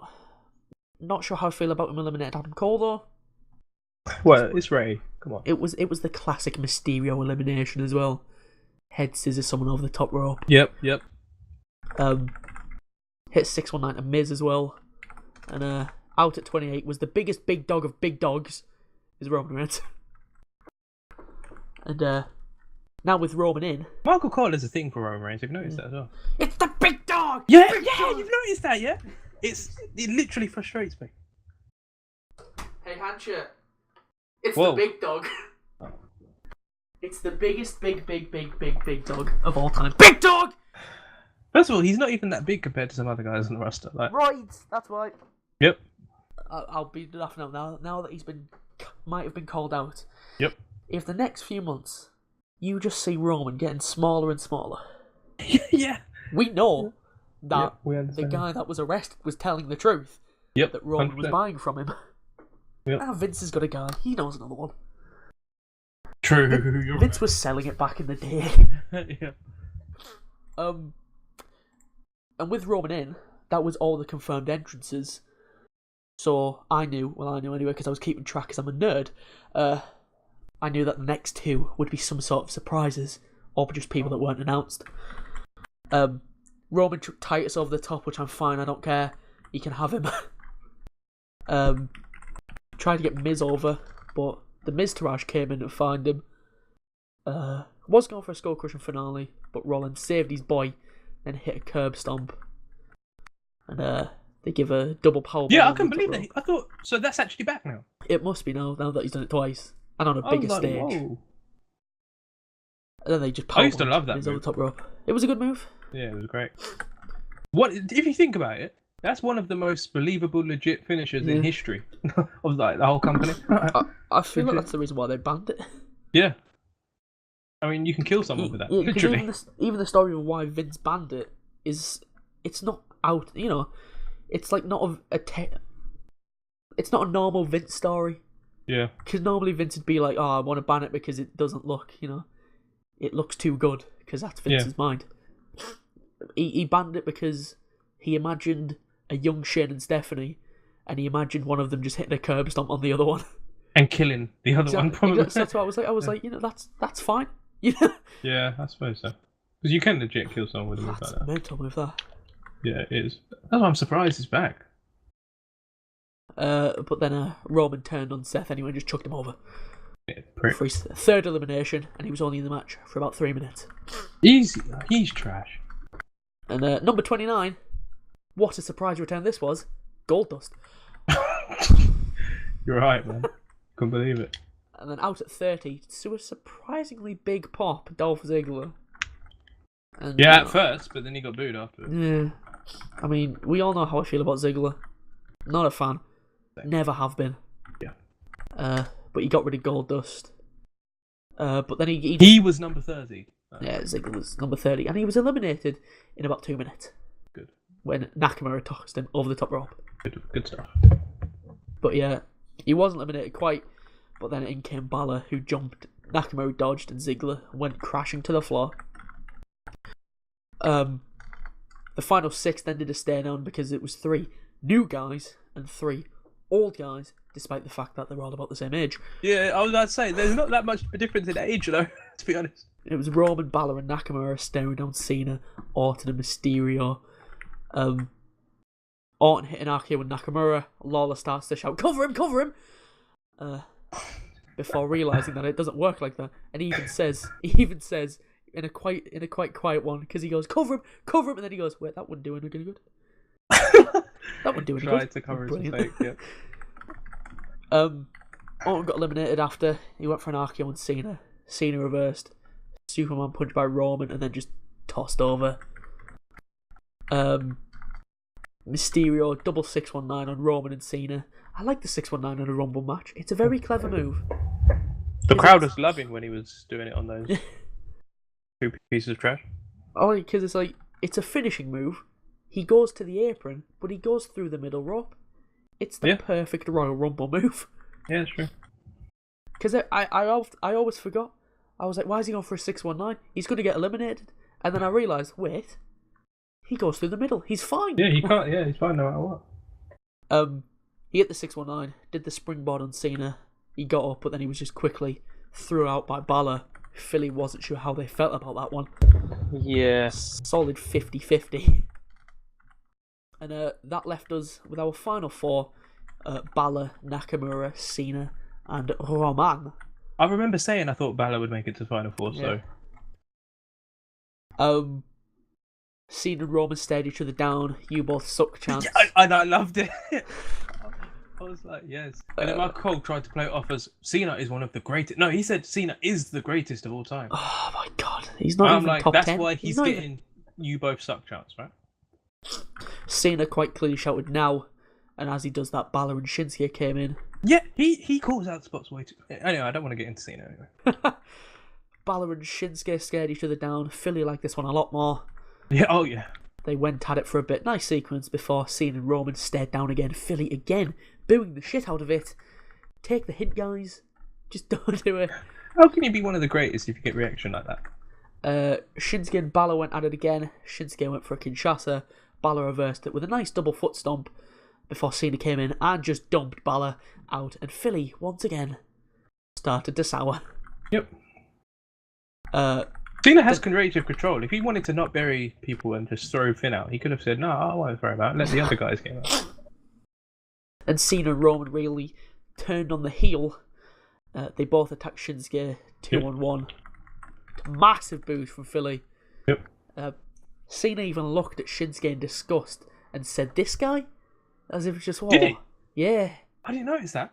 I was just like, you're either a real-life prick, or that is some amazing heel work right there. Well, first of all, you know how he feels about turning heel. Oh, Yeah. I couldn't do it. So He couldn't do it. Yeah. He just doesn't want to because he makes a shitload of money. Yep. So instead, they made CM Punk do it. Back when CM Punk was... Because everyone brings up merch. CM Punk was selling more merch than Cena. That's why they turned him heel. Because they wanted Cena to be number one. They promised ice cream bars from CM Punk. Yep. And when they didn't get the ice cream bars, people started to boo. People still to this day want CM Punk ice cream bars. I wouldn't mind it either. My water bottle is leaking, and that's not a good sign. Roman went for a spear on Cena. Cena reversed it into an AA, hit that. Then Nakamura went for it. Nakamura didn't go for the AA, sorry. Yeah, I was gonna say, what? It's mental, that. Went for a reverse suplex. Cena reversed. Then went for a normal suplex over the top. Shinsuke reversed that. Got Cena onto the ring apron. Cena went for like a headbutt or something. But Nakamura just backed off. Just waving his fingers around because he's mental.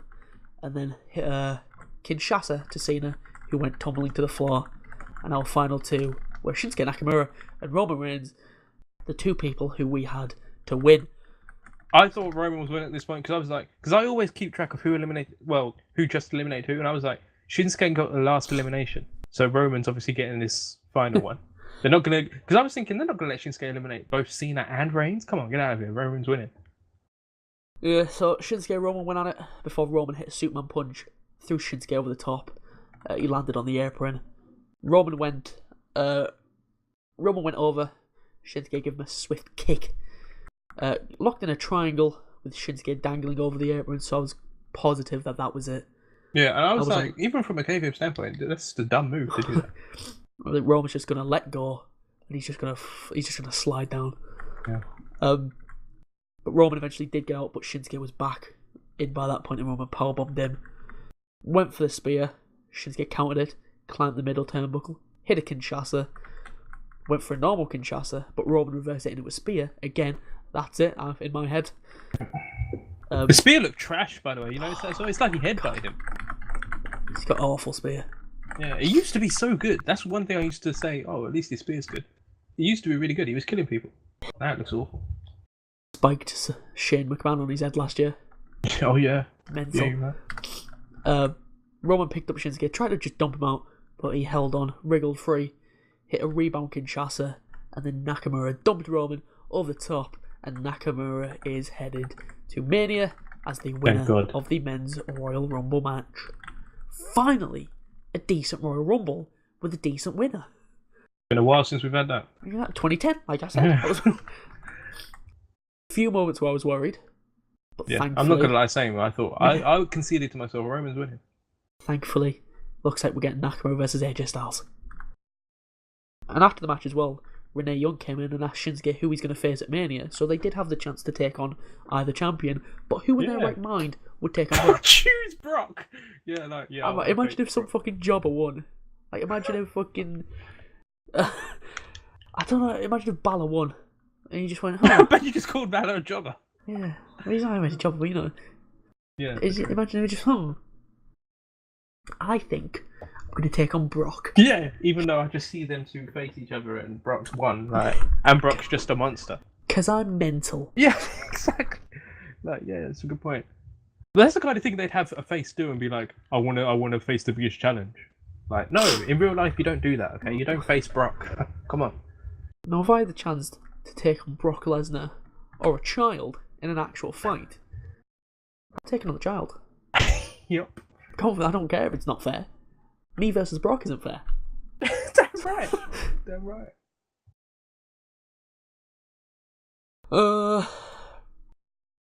So yeah, Shinsuke said AJ Styles, so it's definitely happening. Unless they change the belt holder. Which I highly doubt. Probably not. Yeah, I don't think they will at this point. Surely not. By the way, that should actually be the final match, the main event. Oh, Mania, I mean. Yeah, definitely. They did a thing where the superstars reacted to last year's Rumble on the YouTube. It was quite fun. I enjoyed it. And Orton was there, and he said, and that's where I won the Rumble and went on to main event Mania. And then you just went, but I didn't main event Mania. Oh, is that what he said? Yeah. He was like, he went, normally the winner main event's Mania, but I didn't. Which, it's not fair. Well, you know, fair play, it's not. True. You get a promise and they don't keep it? How dare they? Well, they've been doing that for years, saying main event, and a lot of times they never do. Remember when Sheamus won it? And he actually opened WrestleMania. Oh, I don't remember him opening it. With that 18-second squash match over Daniel Bryan. Oh, was that year? Oh, yep. Damn. Don't think it was 18 seconds. I think I'm giving it credit. Mania 2012. I don't even think it was 18. What was 2012? 30? No, not 30. 29? 28? What was it? First Cena Rock. Oh, 27. 28. Oh, 28? Yep. Oh.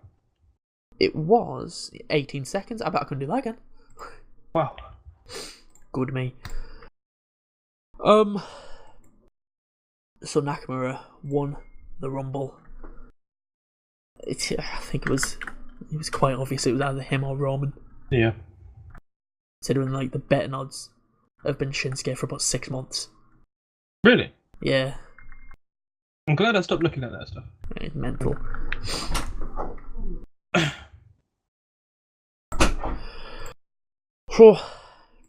Nakamura won the Rumble.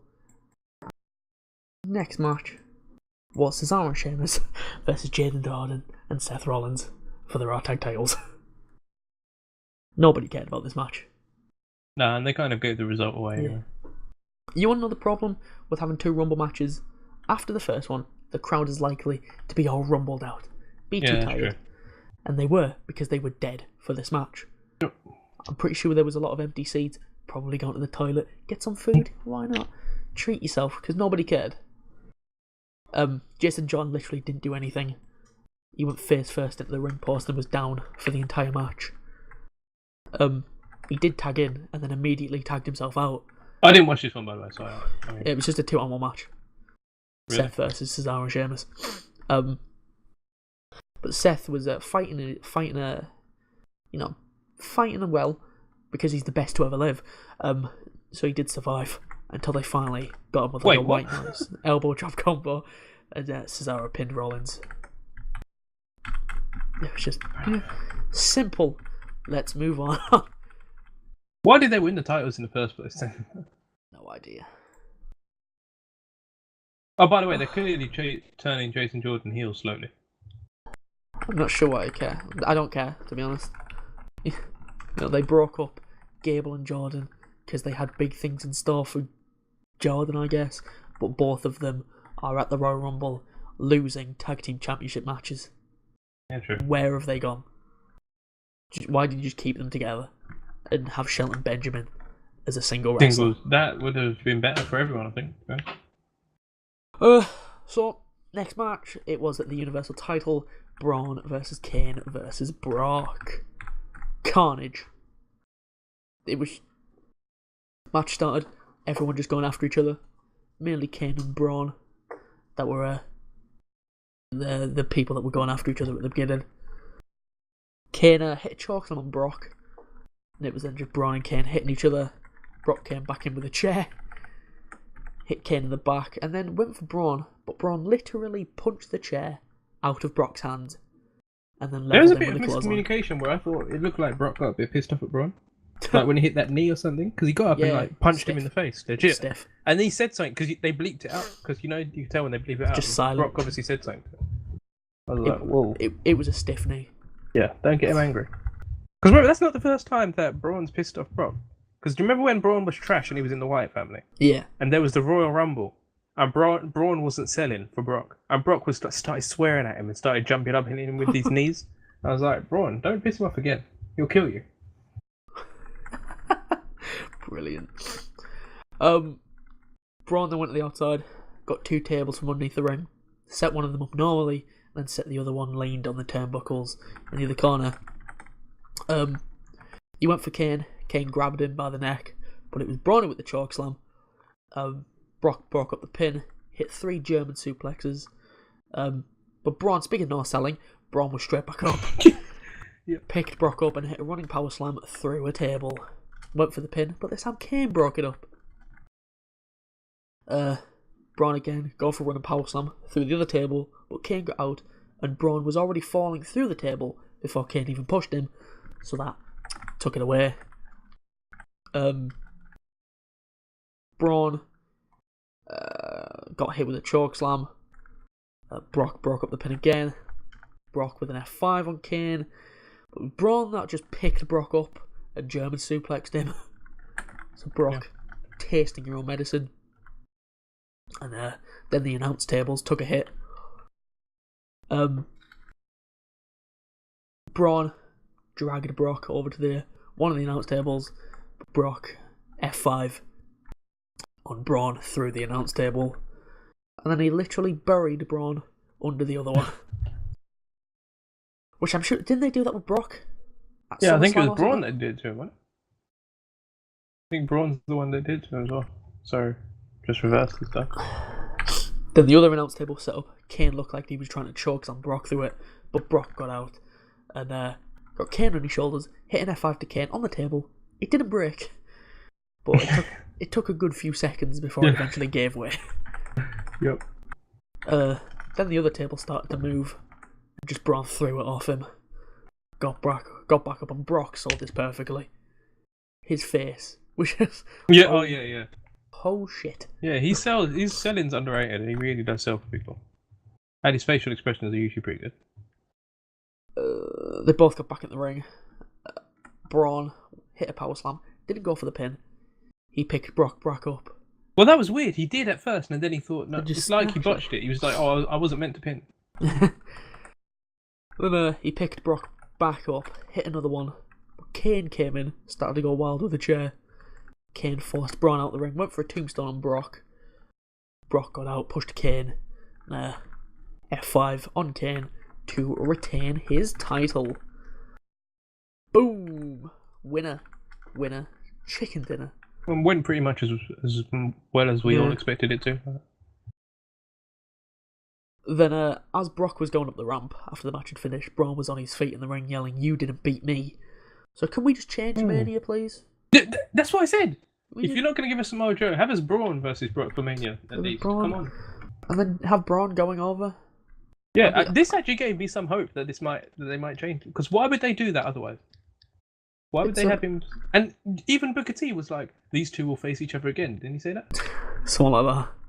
And I was like, "Oh, so do we have a chance here?" Yeah, it's far more either believable than Roman. Yeah, or they're just going to feed Braun to Brock before Mania, and then just to make Roman look even more impressive. Brock isn't showing up till Mania now. That's it. He's done. Oh, you think? Yeah. He's not going to show up for Elimination Chamber. So then, what's the chamber going to be about? Number contender match. That's what they're going to do. They're going to do number one contenders match. Roman's going to win. Bosh, there you go. Last minute surprise, please. Brock win. Not Brock, Braun. Please. Yeah. That is if Joe's not injured. If he's not injured, I want Joe to win. So, Brock won that. Obviously, he did. And we move on to the main event. The first ever Women's Royal Rumble match. Started this match off with a special guest announcer, Maria, whatever her last name is. Isn't she like a TV host or something? Don't care. I think she is. Annoying ass voice. Yeah, would you bang her? No. You wouldn't? No. Ugly face. Yeah, but I didn't ask you to marry her yet. Ugly face though. Obviously Steph was on commentary. She wasn't that bad. I'll give her it. She wasn't that bad. Because she didn't really say much. Exactly. Despite the fact that you had Alexa and Charlotte at ringside. So why couldn't they be on commentary? Sure. Them being the champs. Just selling how nervous they are when it starts to whittle down to the final odd. That makes more sense. Exactly. But we start the match with Sash B and Becky Lynch. Obviously two of the people that were called up when the women really started to kick off.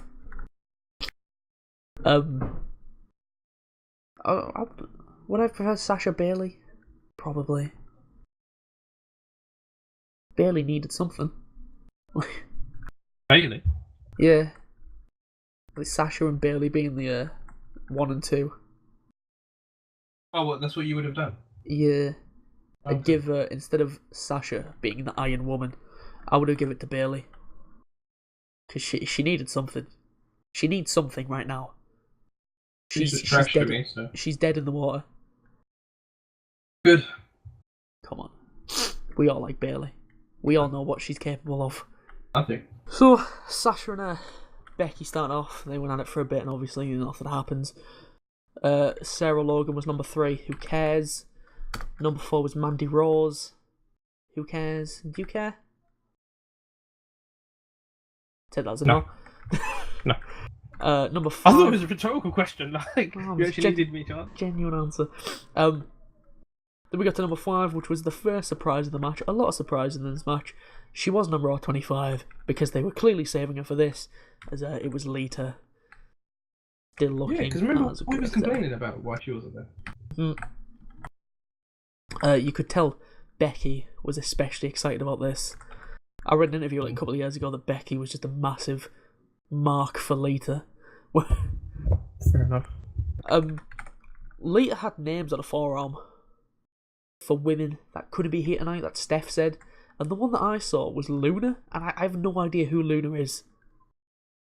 Who's Luna? I was trying to think. It was like Luna. I don't know who that is. Is it a child? I'm not sure. Do you notice how nervous Lita looked when she, especially if you go back when she was going for that moonsault? She took a deep breath when she was climbing the rope. She was like, like she was genuinely nervous, and I was nervous because I was like, what if she messes it up? She doesn't look like she knows what she's doing. But luckily she hit nicely. I googled it. Okay. I googled Lita Luna. I found a picture that says Lita loves Ronda Rousey and pushes for Luna Vachon to be in the Hall of Fame. And Luna Vachon, or Vachon, not too sure how you pronounce it, was an American-Canadian professional wrestler who died in 2010. Okay. No surprise that I didn't hear, because I wasn't watching wrestling back then. I don't know. She was married to Gangrel. Remember Gangrel? Oh, yep. What a man. She died of a drug overdose. As is the case with a lot of wrestlers. Yeah, but I mean, that makes more sense now.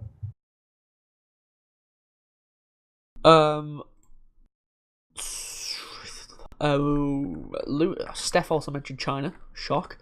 Yeah, I couldn't believe she said that on the commentary. I was like, wait, did I hear that right? Yeah, there's a lot of women who couldn't be here tonight. Let's not forget China. I was like, did you just say that? Yeah. Somewhere Triple H is being like, oh crap. You can't go in the Hall of Fame. If you Google a name, you're gonna find porn. Come on. Oh, yeah. I mean, same with Paige, but okay. Same with X-Pac. Actually, there's loads. There is a lot. Yeah. If you Google Jimmy Snuka, you know you're gonna find death. Okay, He's not in the Hall of Fame anymore because they've took it off him. Oh, did they take it off? Yeah. Fair enough. I'm not, just gonna stay away. Yeah.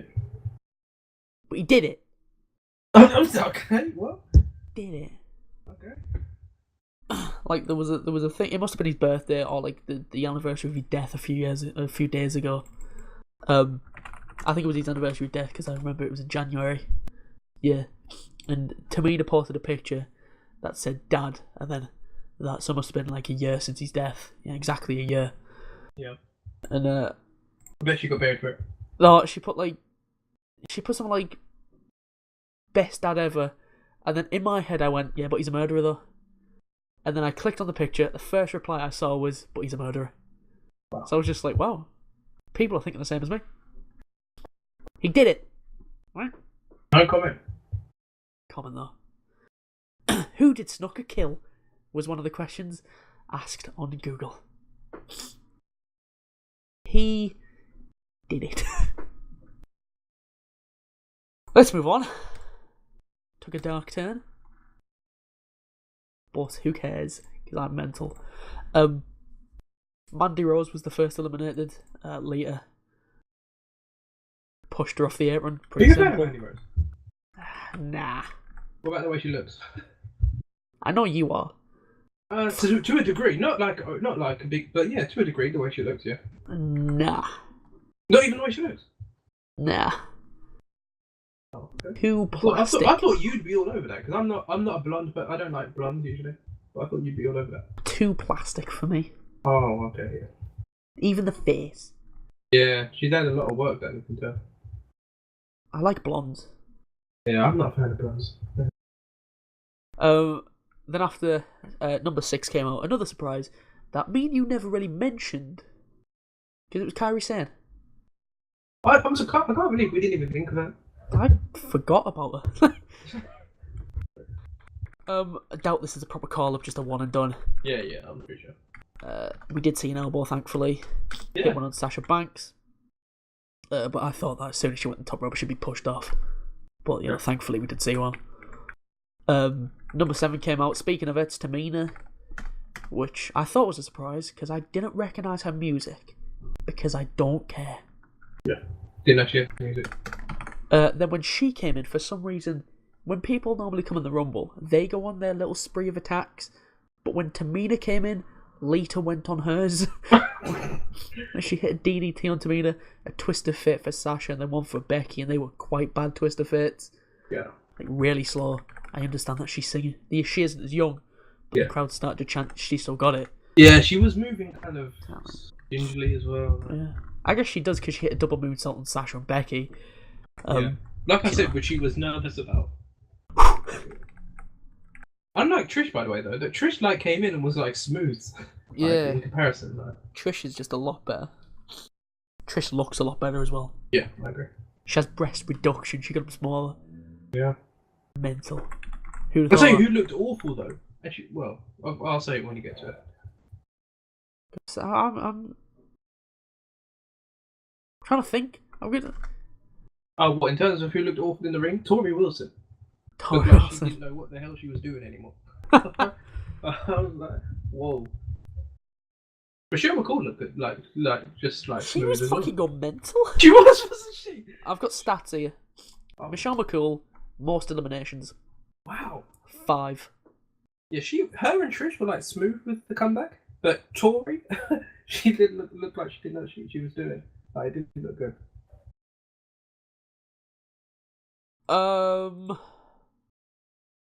Lita then eliminated Tamina. Both became T's. And after she does that, Becky came in. That was an awkward elimination, by the way. They're straight out. I can't remember it. They remember that because you could tell Tamina forgot what to do. Because you know how you do the spot where you run at them, you drop the ropes, and they fall over the top rope. Yeah. No, they stared at each other for 10 seconds, just for a bit, and then she was like, "Come on, run at me," and then she ran at her. No, I remember that one.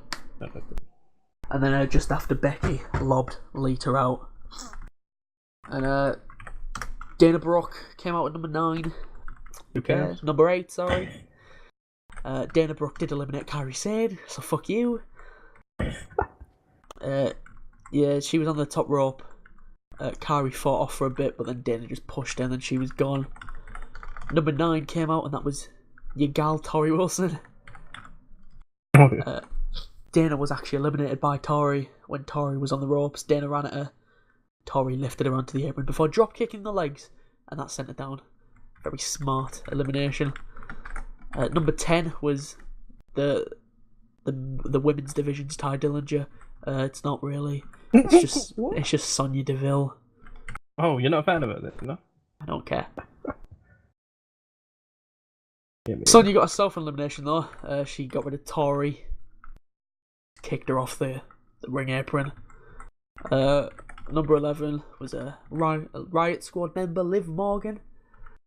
She's fit. I'd do her. Mental. What, who live? Yeah. She's alright. Small, isn't she? Yeah, she's... I'd chuck her the fuck around like she was a fucking ragdoll. Yeah, she's okay. You don't like white girls, and you're racist. Mate, you heard it.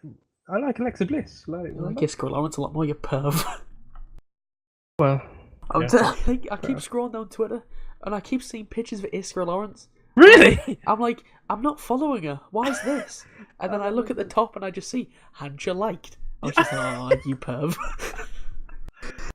It's mental. And out number 12, I wasn't expecting this one. Molly Holly.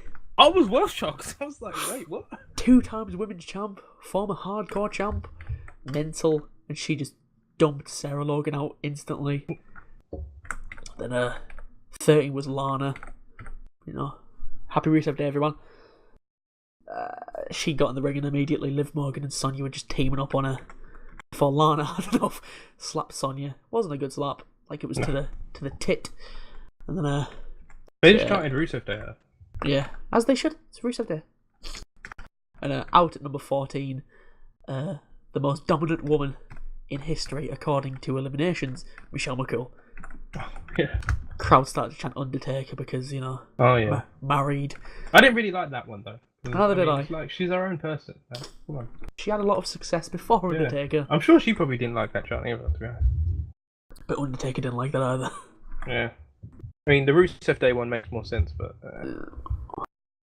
And the Brie one, obviously, with Daniel Bryan as well, that makes sense. Yeah. But when Nikki came in, you just heard John Cena Cena. sucks ass. Oh, I love Philadelphia. Classic. Love it. Yeah. Michelle went wild, like we said, eliminating Sonya, and then Liv.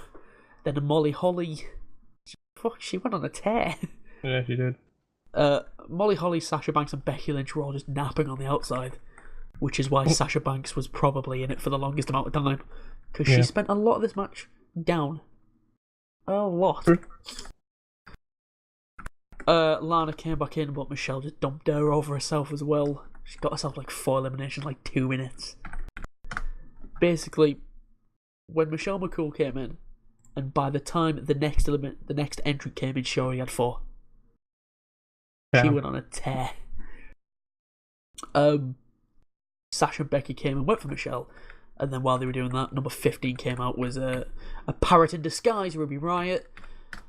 A parrot in disguise? Got beak, fam, got beak. Oh, yes. As soon as Riott came in, she was thrown over the top about 3 times, but she held on. 16, the best surprise of the night, Vicky Guerrero. Oh, doing a whole excuse me shtick. She got quite the pop. Which surprised me, because she was like one of the most hated people back in the day. She did her job well. Yeah. You genuinely hated her. Yeah.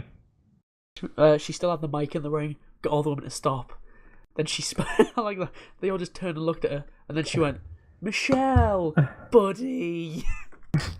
But all the women went for her. She tried to go under the ropes. Very smart. Why don't more people do that? But then they grabbed her and they all lifted her back up and put her gently on the floor. But she was still at ringside, arguing with them as number 17 came down, Carmella, who looked banging, may I add. Carmella? Yeah. Nah, fam. I've not got about a that. thing for Carmella. Hell no. I don't know why. I'd turn that down, to be honest. I can't explain it. Oh. But she started to taunt Vicky with a briefcase, so Vicky just grabbed it and smacked her with it. Good. Because why not? Sometimes I forget that she's got that. Well, you mean Frankie? Hmm? You mean Frankie? Frankie? What? Yeah, Frankie? What? The briefcase is called Frankie. Says who? Says Carmella. When did she name it Frankie? Don't know. But it's called Frankie. I can't tell if you're joking or not. I'm genuinely not. She legit calls it Frankie. She legit calls it Frankie. I've never heard. Okay, alright. Swear down. Swear down, brown red mate. What are you talking about, liar? So Carmella was still lit at ringside when number 18 came down. That was Natalya. Don't like Natalya. I thought she's your favourite. She is. Natalya, yeah? Yeah, she'll be my favourite when she gets fucking fired. Wow. Natalya dropped a coat on Carmella, and that really didn't. Carmella didn't like that. She got up and dragged Natalya out. So Carmella got in the ring, whilst Natalya was at ringside now. They just swapped places. And number 19, we all know Hancha loves this one. Holla! We all know you love that one. Kelly. Also known as Kelly Squared. That should have been a nickname for her. Don't know why it wasn't. What? Kelly Squared. Come on. Kelly Squared. Yeah, fair enough. But apparently she's a complete slut, apparently. I'd go there. Apparently everyone in the locker room had a go on that, according to an interview Randy Orton did. Including himself. Yo, she got well angry with that, and she did like a reply interview where she said, yeah, but he's got a tiny dick, so... Oh! I was like, what? Yeah, but he just kind of said everyone in the locker room had you, so... Yeah, but you got tiny... That just proves a point as well. Yeah, true. Oh yeah, she slept with everyone, even I slept with her. Yeah, but you've got a tiny dick though. You've just literally proved my point. Yeah. I'll come back and say, actually, mate, it's massive. 15 inches, mate. What are you talking about? Swear down. Yeah, I'm not a fan of Kelly. That's smash. No, I wouldn't. Well, I mean, I probably would, but I wouldn't be... You'd wrap it up.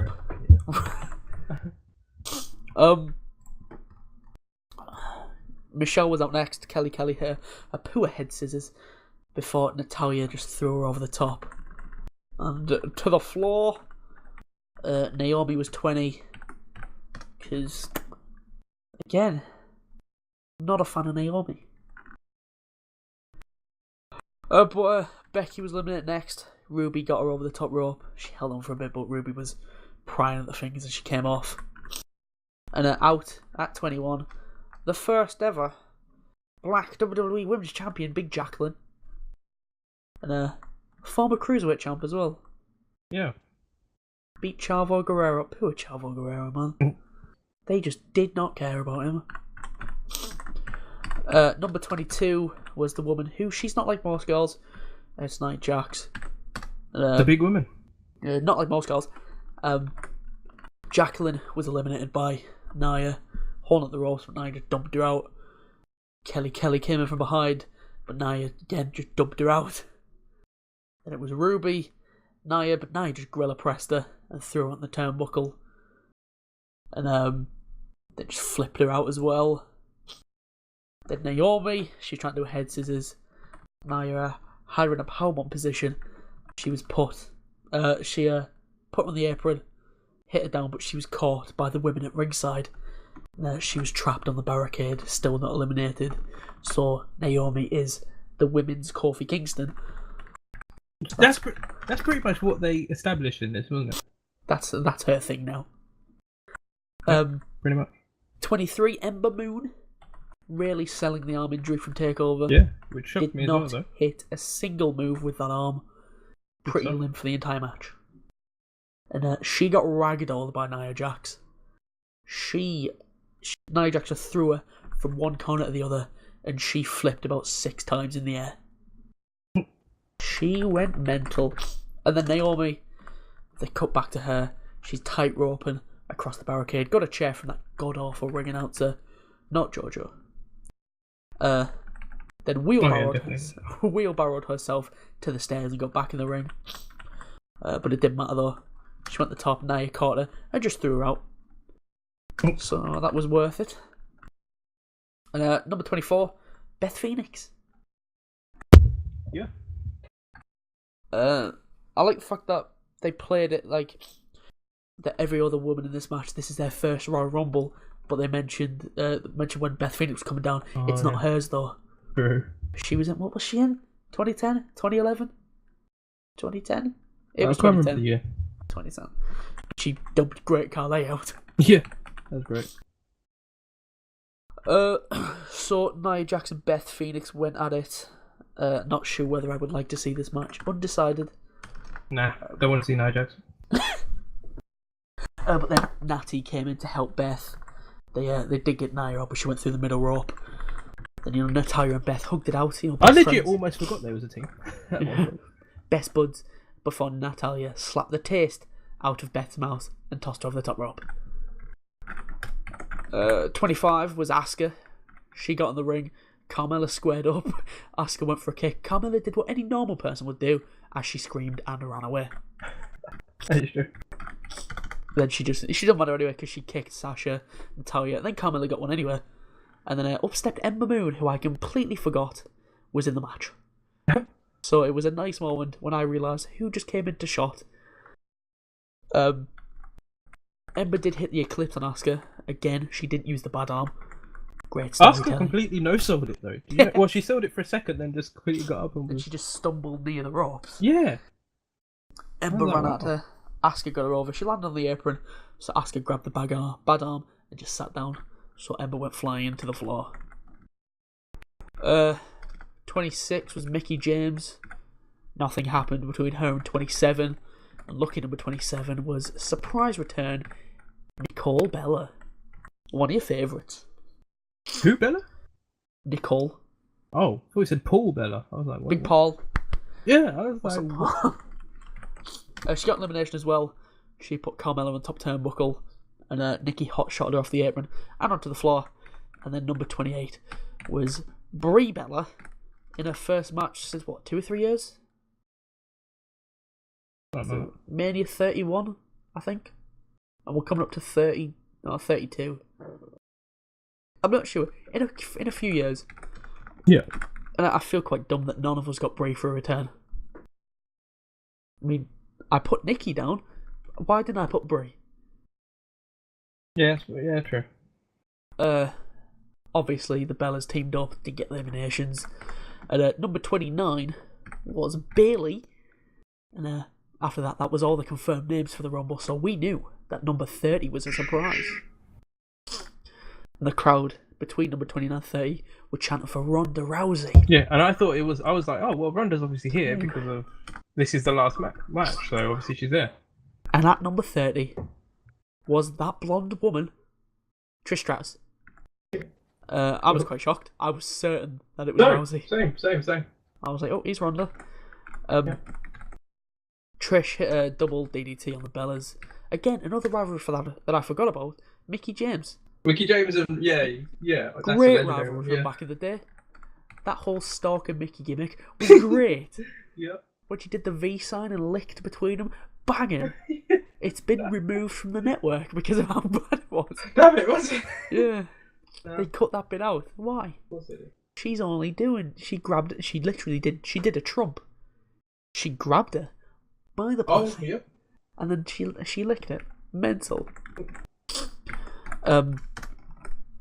Trish was in great shape.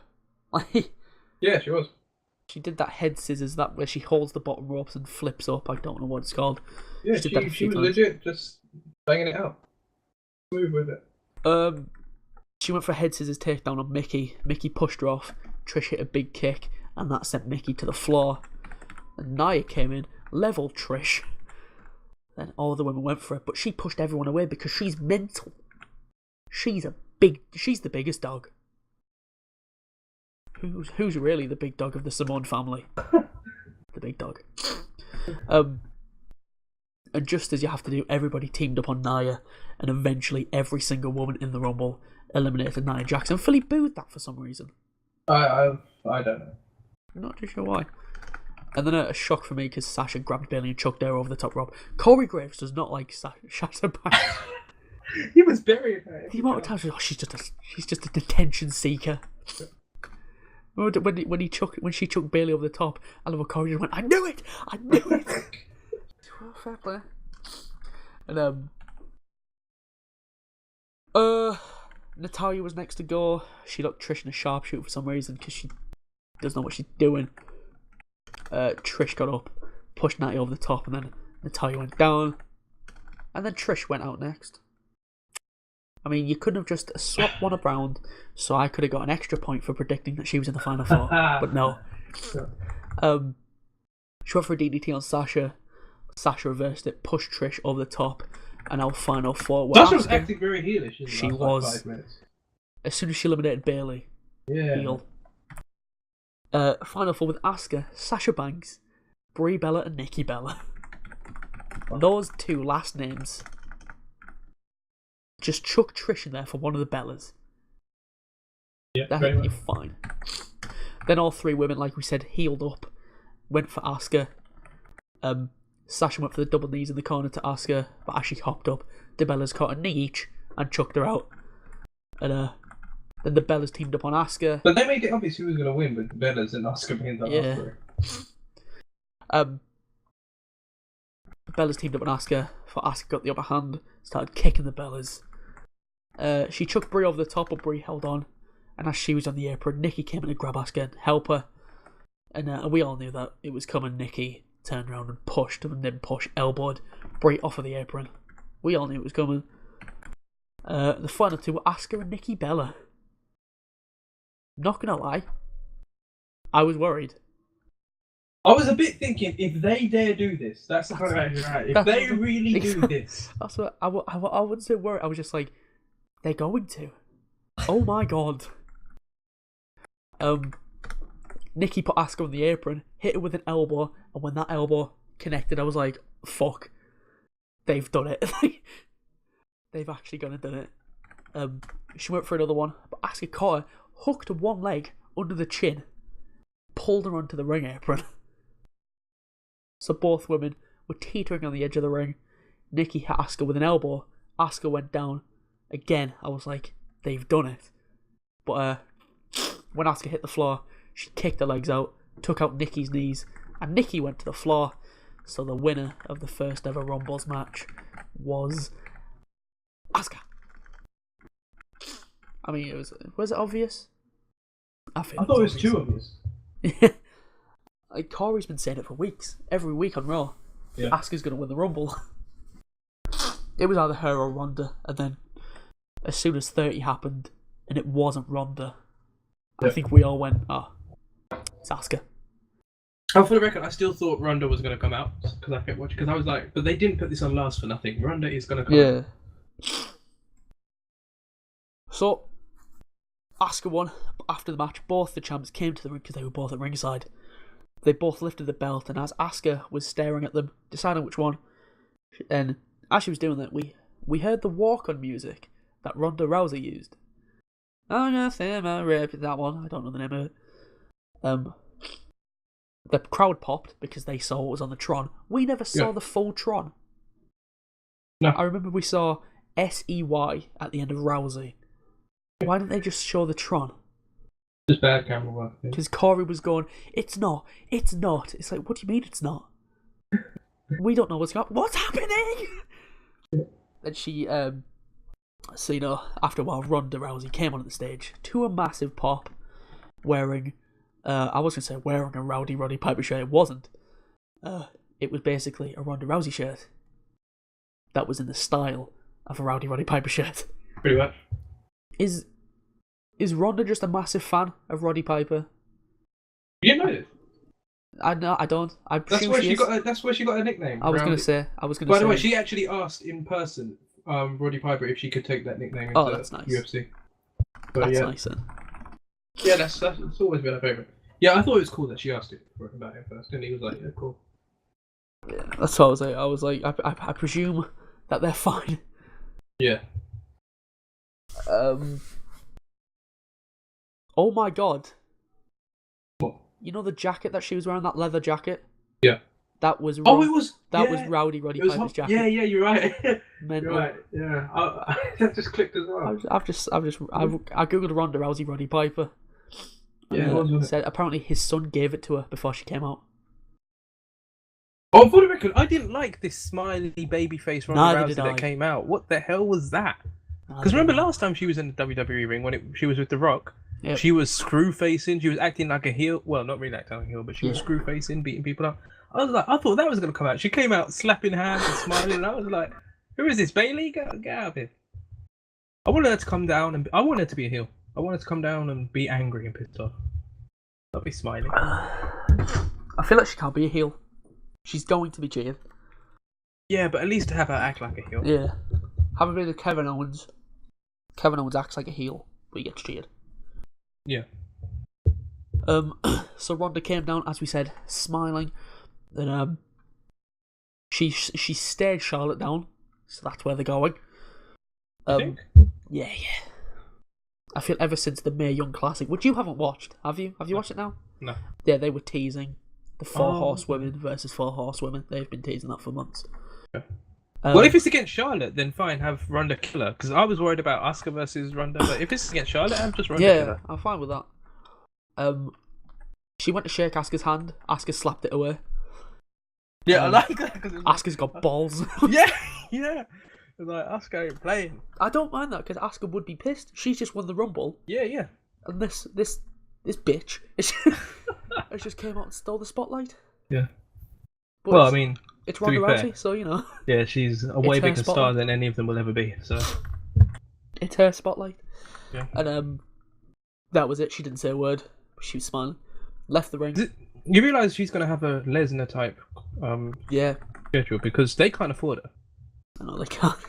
Apparently, them cutting Emma and all these other people was literally so they could try and afford to bring her in. Wow. And even then, they won't be able to afford her full time. Do you know how expensive she is? They're only going to be able to afford to pay her for appearances, not for a full time contract type thing. So yeah, we'll see how that goes. That's fine though. Yeah. Like, cause she'll still be doing training, won't she? Yeah, true. So that's fine. She said something to Charlotte as she was leaving, which I couldn't make out. I don't know, probably Secret Mania or something. I'm not sure. Yeah. Then she went over at Steph, shook Steph's hand. With I didn't Steph, like that. Well, Neither she did should I. have headbutted Steph. Yeah, but Steph selling it. Yeah, because last time she threw over the top rope, didn't she? The fear in her eyes was mental. And that's how the Rumble ended, with Ronda Rousey pointing to the WrestleMania sign, with both champs in the ring. Then I she enjoyed the started Rumble. shaking hands with fans. It was like, Yeah, this ain't right. It didn't feel right. I feel like all of her, because she's a fan of it, and she's a massive fan of wrestling. I don't think she could have held it in. Yeah, I think she was genuinely excited. But she did. But I She mean, did She did it so well, She was in the ring with a Rock. and she just looked angry. Yeah. Didn't crack a smile. And for the record, I'm a bit worried that the fans will turn her and boo her. Number one, first of all, she's going to be part-time. You know how fans are like part-timers. Except with Undertaker, they let it slide for some reason. But not only that, is she sucks on the mic. I don't know if you've heard her talk in like press conferences. That she's not going to be able to cut a promo. She can barely cut a real life kind of promo against the person she's fighting. She's not good on the mic. She sucks. So when they hear her cut a promo for the first time, she's like, they're going to be like, oh, she actually can't You never talk. know. She might be good with the script. Well, yeah, okay. She might not be able to think for herself, but if you give her lines to say, she might just go for it.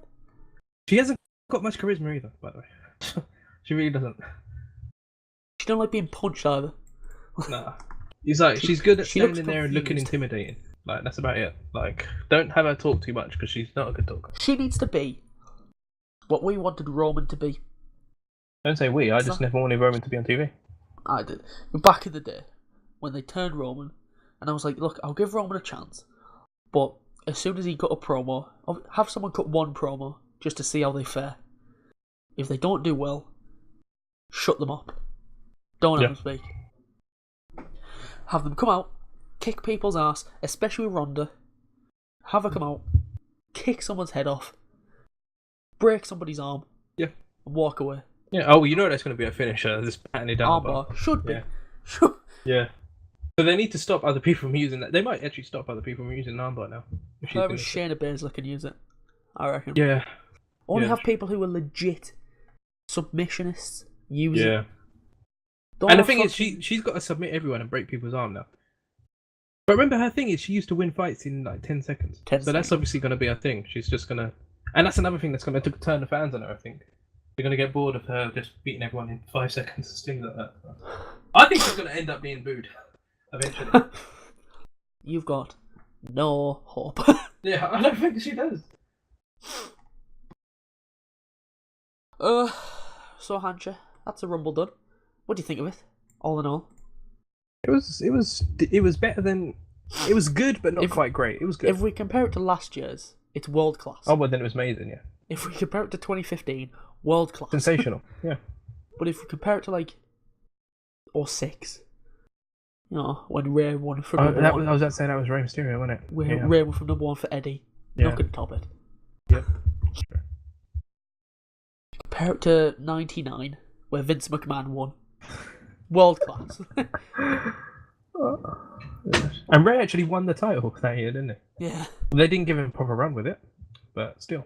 I feel sorry for Ray. I mean, it was hard though. He was feuding with Kurt Angle at the time. Yeah. Well, and Orton.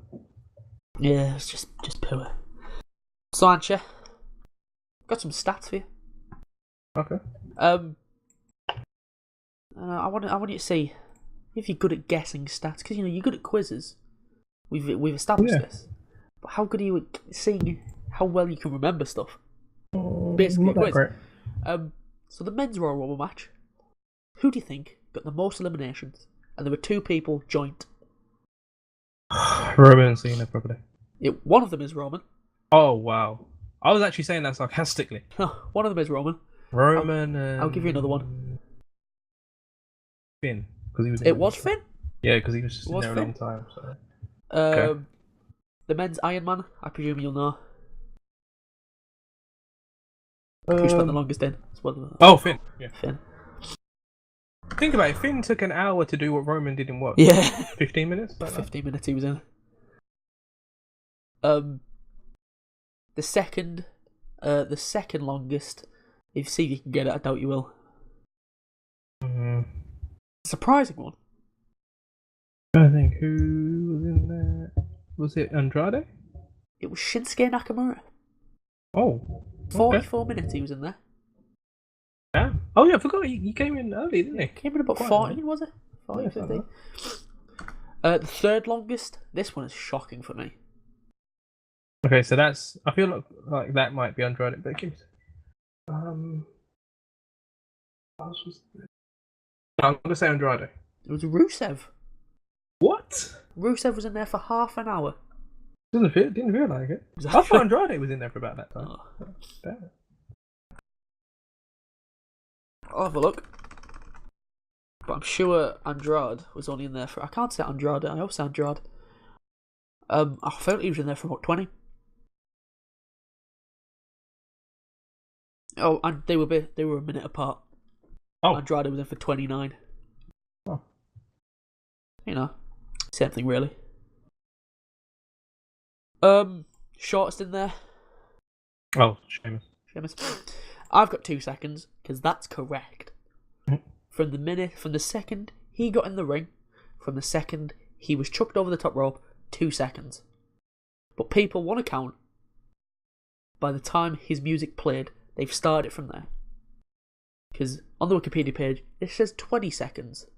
It was not 20 seconds. Because you're not in the Rumble when when your music plays. Yeah. Otherwise, Heath was in there for fucking 20 minutes. True. That's 2 seconds. Don't lie.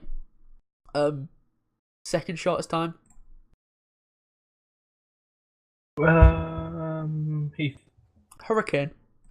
Oh, I forgot about Hurricane. 24 seconds he was in the match. Yeah, true. Again, the Wikipedia page has added a 20-second on. Because they just, Don't know why. But Wiki's always right though. So. Exactly. So I think they've literally done from the second his music played. Yeah. And the third shortest time in the match. Okay, that's got to be Heath. It is Heath. 34 seconds he was in there for. So the women's match. Most eliminations. I feel like you'll know.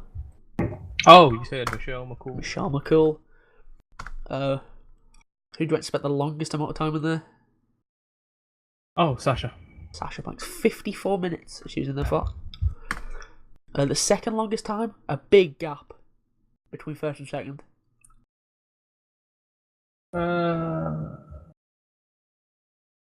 Could be Becky. Becky? Becky? 30 minutes she's in there. Yeah. Third. Not quite as long.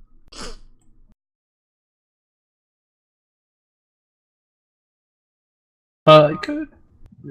Lita? Natalia. No. Oh, Natalia. Damn. 25 Okay. minutes. Yeah, I definitely wouldn't have guessed that. Your girl. Yeah. Who do you reckon was in there for the shortest? Quite obvious. What? Who am I missing then? I mean, Kelly wasn't in there for that long. Who went in there and just got dumped straight out? Oh, Vicky. Vicky Guerrero, 57 seconds she was in there. Forgot about that. Second shortest? That might be Kelly, but Tori Wilson wasn't in there for that long. I'm gonna say Tori. Tamina. Oh, even worse. 1 minute 34 seconds. Damn, I didn't know it was that short. And the third shortest? That's got to be Tori, right? It's not, it's Jacqueline. Oh, really? Oh, shit. Damn. 1 minute 52 seconds she was in there. Really? They did that like that? Yeah. Black. Did it like that. First ever black women's champion, that's how you're doing it. Yep. So, that is us done. Oh. Thank God. We're not done, I've just realised. Let's go over who won predictions. Nearly forgot. So, It shouldn't take like one pay-per-view every year to get a good one. Like. Sancha, how do you reckon you did for predictions? I think I did well, very well in some things, and like awful. Like the men's Royal Rumble, I thought I did really bad in. Like as I was watching it, I was like, I haven't got any of these. So let's go over NXT Takeover. We'll start off with that. Authors of Pain versus Red Dragon. We both had Red Dragon. 1-1. Velveteen Dream versus Cassius Ohno. We both had Velveteen Dream. 2-2. Shayna Baszler versus Ember Moon. You had Ember. I had Shayna. 3-2 to you. Aleister Black versus Adam Cole. We both had Adam Cole. Still 3-2. Gargano versus Andrade. We both had Andrade with Ciampa interference. 4-3. I'm giving us 1 point. Ciampa did return, but he didn't technically interfere in the match. Yeah, that's true. So looking back, I'm glad he didn't. So the match could stand on its own, and then he still had the attack afterwards, anyways. Then we got Rumble pre-show, that 6-man cruiserweight match. Team Kalisto, we both had that. 5-4. Gallows and Anderson versus the Revival. You went with the Revival, I went with Gallows and Anderson, so it's 6-4 to you. Bobby Roode Open Challenge. You had Ziggler to answer with Bobby winning. I had Jinder to answer with Bobby winning. So it was 7-5 there. Sami Zayn and Kevin Owens versus AJ. I had Sami and Kevin for some reason. You had AJ. It was 8-5 to you, pulling away. Us versus the Usos. We both had us, but the Usos won. It was 8-5. We'll get them next time. The Rumble match. The men's Rumble match. You got 6 points for this. Oh, that sounds like more than I thought. I got 4. I've written them down. What? You got 2 for surprise entrance. Okay. Roman and Jinder. You got 3 out of the final 4. Did I? You got Balor, Shinsuke, and Roman. Oh, true. The only And guy you I didn't say was Cena. And you predicted who won. Not bad. I didn't realise that. So you got 6 points there. I got 4. How many surprises did you get? I got Roman and Adam Cole. Oh, yeah. And 2 for the final 4, Shinsuke and Roman. So that boosted the points. You were on 14, I was on 9. Cesaro Sheamus versus Jason Jordan and Seth Rollins. You had JJ and Seth Rollins. I had Cesaro Sheamus. 14-10, pulling it back. Braun versus Kane versus Brock. We both had Brock pinning Kane. That's exactly what happens. 2 points for both of us. You were on 16. and I was on 12, so it all came down to the last match. Hancha, you got 5 points. Okay. That took you to 21. Not bad. Now I needed pretty much everything right to win. Yeah. I needed 10 points, so I could have got that. I could have got all the final 4. I got the winner. How many surprise returns did I get? That's the question. I got 5 points as well. Oh! Yeah. So I got 3 points for surprise returns. Trish, Lita, and Nikki. 1 for the final 4. I only got Asuka in the final 4. Which was... What did I have in the final 4? What did I do? Have I messed that up so bad? Where's the predictions? Here it is. I put Asuka, Becky, Nia, and Trish. I got Asuka. Mad. And obviously 1 for the winner. You got 5 points. 4 surprise returns. Really? You got Trish, Lita, Beth Phoenix. Oh yeah, I did say that. And Tori Wilson. Hey, not bad. And 1 for the final 4 because you put Asuka. Where your actual final 4, you said Asuka, Ronda, Nia, and Ruby. Why Ruby?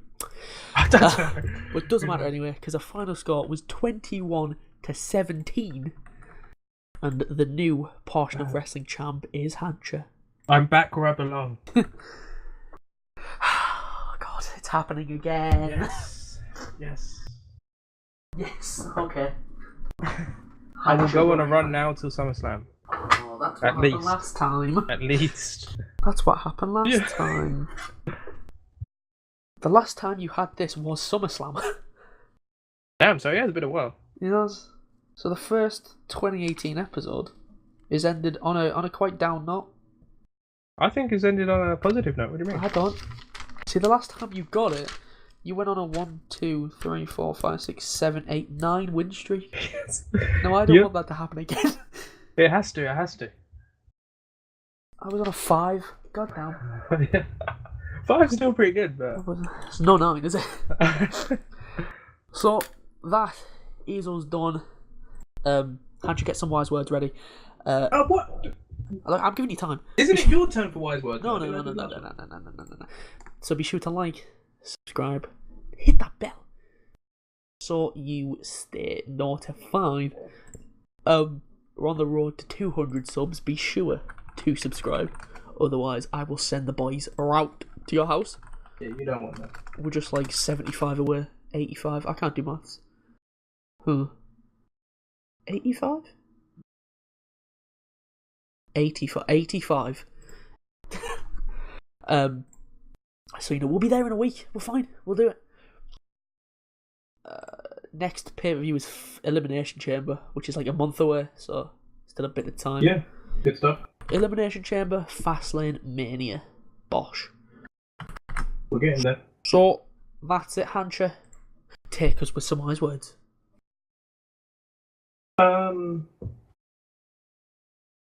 Wise words. What, just about in general in life? Anything. Give wise words. Wise words, never trust your teammates on NBA 2K18. That'd be my advice. Wise words for you guys. There we go. So Do it don't by trust your yourself. teammates. Yeah. Don't trust your teammates, and be sure to subscribe. Don't trust anyone. Just don't trust anyone. Or snakes. Yeah. Hiss. The lot of them. Facts. So don't trust your teammates, and we'll see you next time. Bye. Peace. Ronda Rousey's gonna be booed, and it's gonna be funny. Eventually she will be, yeah.